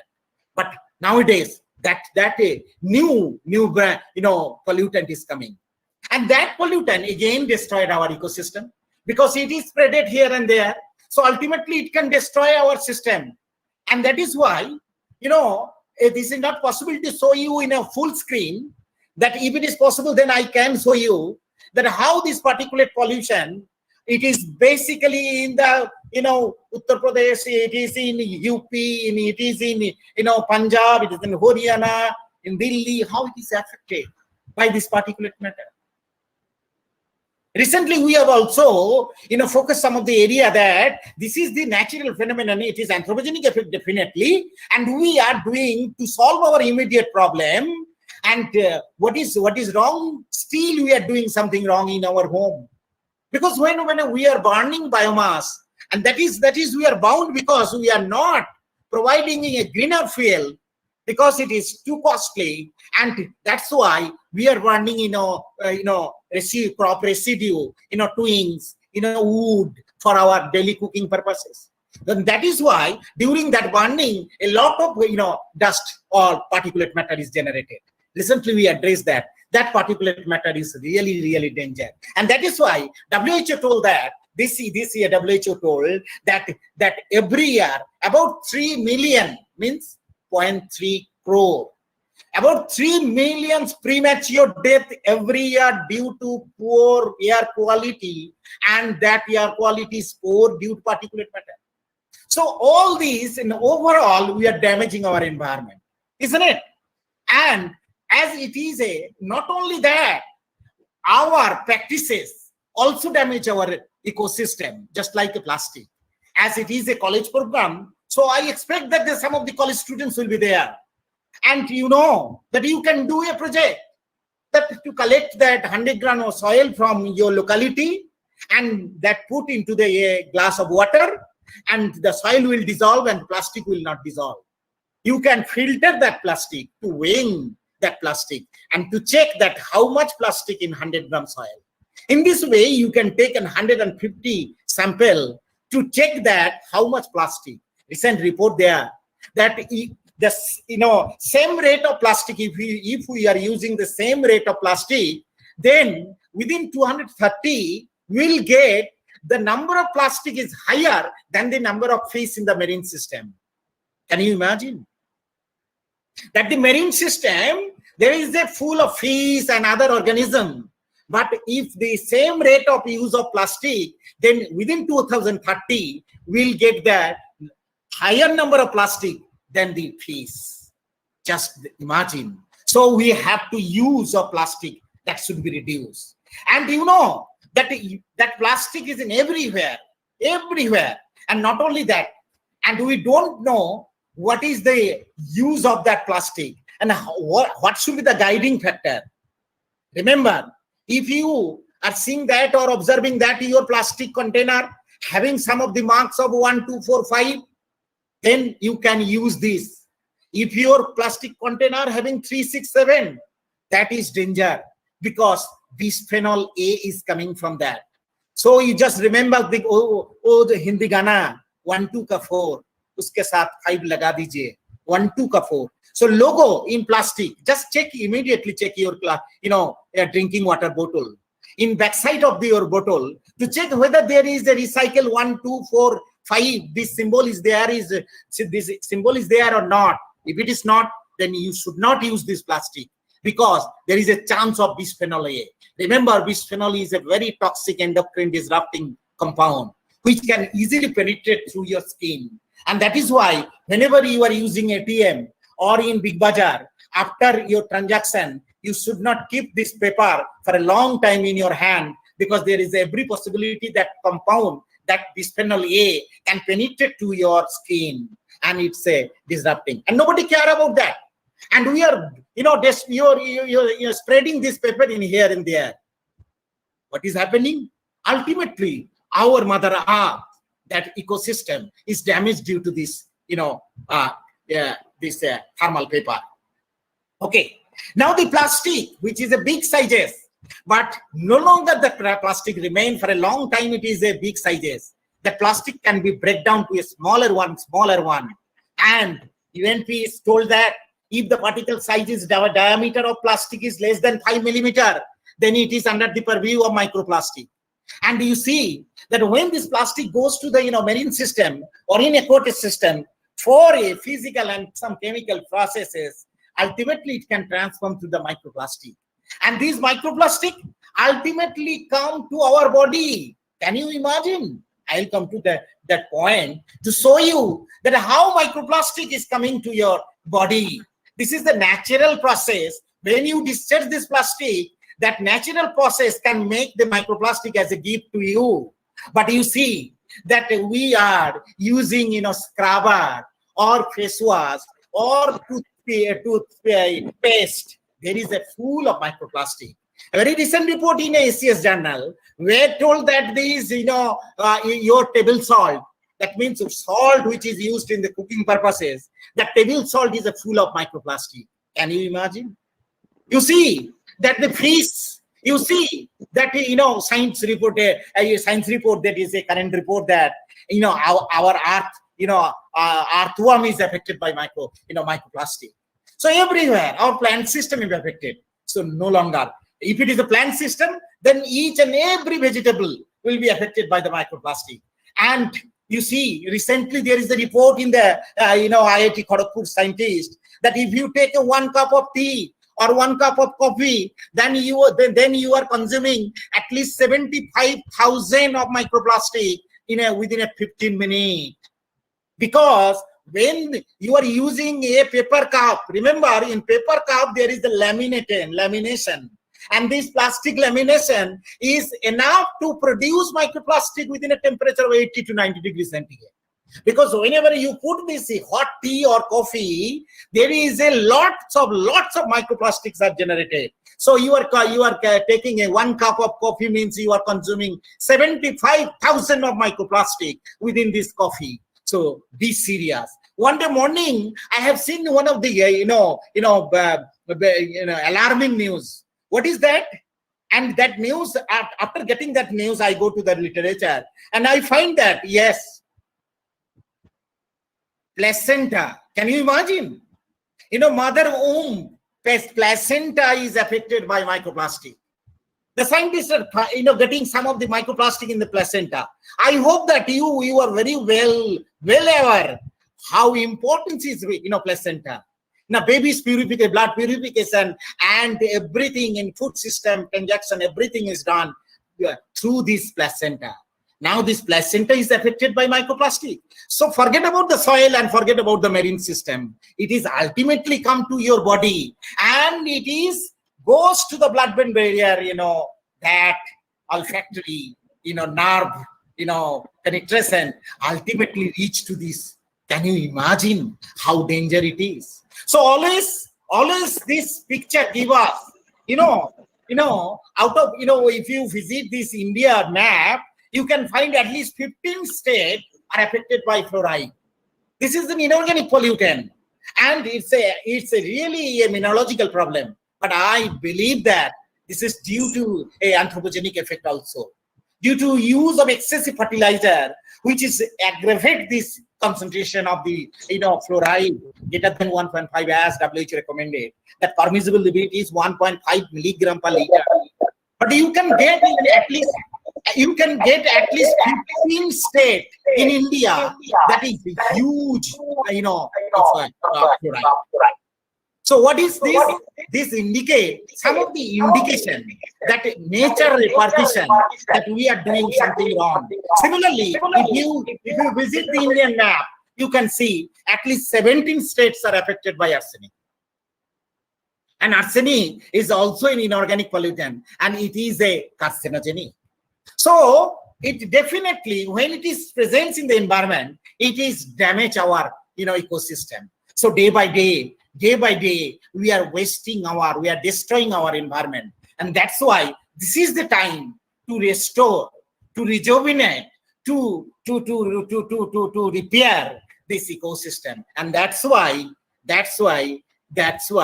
this year, this World Environment Day, taking the theme ecological restoration. We have to restore this. Very, very recently, just 3 days back, I have seen in the newspaper that in Hooghly area, their river bank is cultivated a special type of grass called vetiver grass. What is the speciality of this grass? The root system of the grass is about 17 to 13 feet. What is the importance of that? Due to the huge deep rooted, this grass can hold the soil so that soil erosion can be protected. So that is the real ecological restoration. I think we have to protect our environment. Very recently, I have found in WhatsApp news that one of the women from Bengaluru, she has given a report that whenever we are cutting a milk packet or oil packet, we should not cut in the corner of the packet. We should cut. It's not a complete cut. It's a slight cut and to take in the milk or oil so that every day we can save at least 50 lakh of plastic pieces. So that is actual practices. That means everything is possible if we are change our behavior, if we are change our habit, if we change our lifestyle, then we protect our environment. One day will come, then each and every people will complete their tasks or do their activities with a bicycle. For a long run, we can use the petrol and diesel car. But for local activities, we should use, bicycle. Why not? Netherlands is doing this, and many other countries are doing this. So we have to change our habit.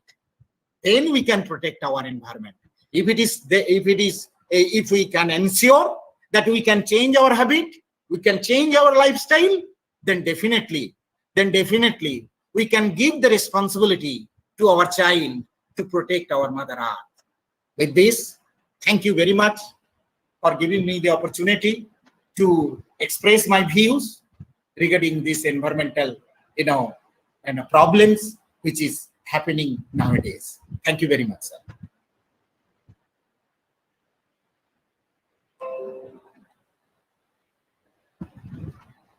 Hello. Hello. Yes. Yeah. Am I audible, sir? Yeah, you're audible. Thank you, sir. Okay. Thank you very much. Okay. From the very beginning, we are facing technical glitches. So I don't know whether I can complete the vote of thanks or not.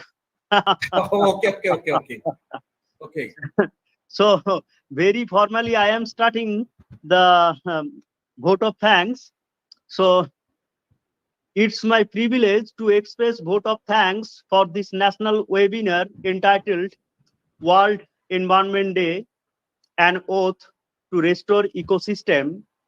In this respect, I shall convey my sincere gratitude to the speakers who delivered their lecture on this topic and enlightened us about the matter. So I want to extend thanks to the first speaker, Dr. Sanjay Pal, Associate Professor of Amrita Vishwavidyapeetham, an A-grade NAC accredited institution of Kerala. In spite of his very busy schedule, he has consented to deliver an webinar lecture and enriched our knowledge in this particular field. He is my very good friend since 1993 from my university days. So beside his science background, he is a social worker with deep spiritual bent of mind. And so from then, he is actively engaged to work something beneficial for mankind. And presently, he is selected to carry the Bill and Melinda Gates Foundation project to develop innovative, safe, and affordable sanitation technologies. Now, I want to thank the second speaker, Professor Anirban Pathak, whom I sent a request letter for this lecture. Actually, the request letter was same for all three speakers. That's why I did not demarcate it, whether it was a highly formal or not. In response, Professor Pathak wrote me, "Dear Pintuda, it's an order from the senior. Such a formal mail was not required. I will log in on time." After this response from a busy professor, and a very good writer and orator also, I simply convey my thanks and love to my affectionate brother, Professor Anirban Pathak.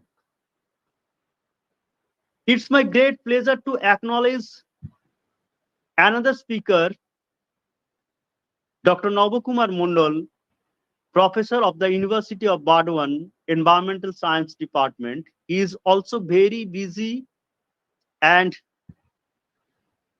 from today morning, he was busy in, I think, most probably 2 lectures in other 2 colleges. No, sir, four lectures. 4 lectures. Oh. Still one is remaining in the Malda College evening time. So you know how much busy he is. So and still then he managed to attend this webinar of our World Environment Day and delivered his lecture and enlightened us. So I convey my heartiest thanks to him. Now I convey my sincere gratitude and thanks to our Honorable OIC and Chief Patron of this webinar. In spite of huge administrative workload during this lockdown period also, he constantly encouraged and support us to organize such type of academic activities. And in fact, this program has been proposed by him. I extend thanks to the advisory committee members of this webinar, Dr. Amorish Mondal, who is also the IQAC coordinator of his courageous dialogue and support. And also want to acknowledge our advisors, Dr. Kalidas Das and Dr. Leela Mahato, for their creative and constructive suggestions. Now I want to convey my thanks to the joint convener, Dr. Somishta Maiti, Organizing Secretary, Dr. Sumona Das, Joint Organizing Secretary, Dr. Moitri Banerjee. Thanks are due to Dr. Sutopa Sannal, Dr. Gopal Das, Dr. Pritha Mondal, Dr. Rituparna Kundu Chaudhuri, Dr. Biswajit Paul, and Dr. Achinto Mohan Goswami. They always helped me as and when required. Now I want to convey my heartfelt thanks, love, and affection to the technical advisory members of this webinar, namely Dr. Kaushik Sarkar, Dr. Krishnendu Sarkar, Dr. Sujit Ghosh, Dr. Debojyoti Saha, and Sri Arjun Das, without whose active support and constant effort we were unable to organize this webinar. So I personally and on behalf of the college, I convey them heartiest thanks. Thanks are due to all my colleagues and supporting staff who are present here.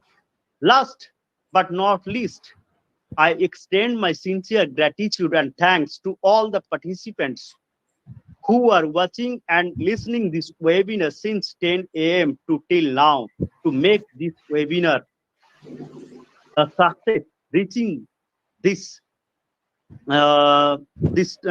time. So thank you once again.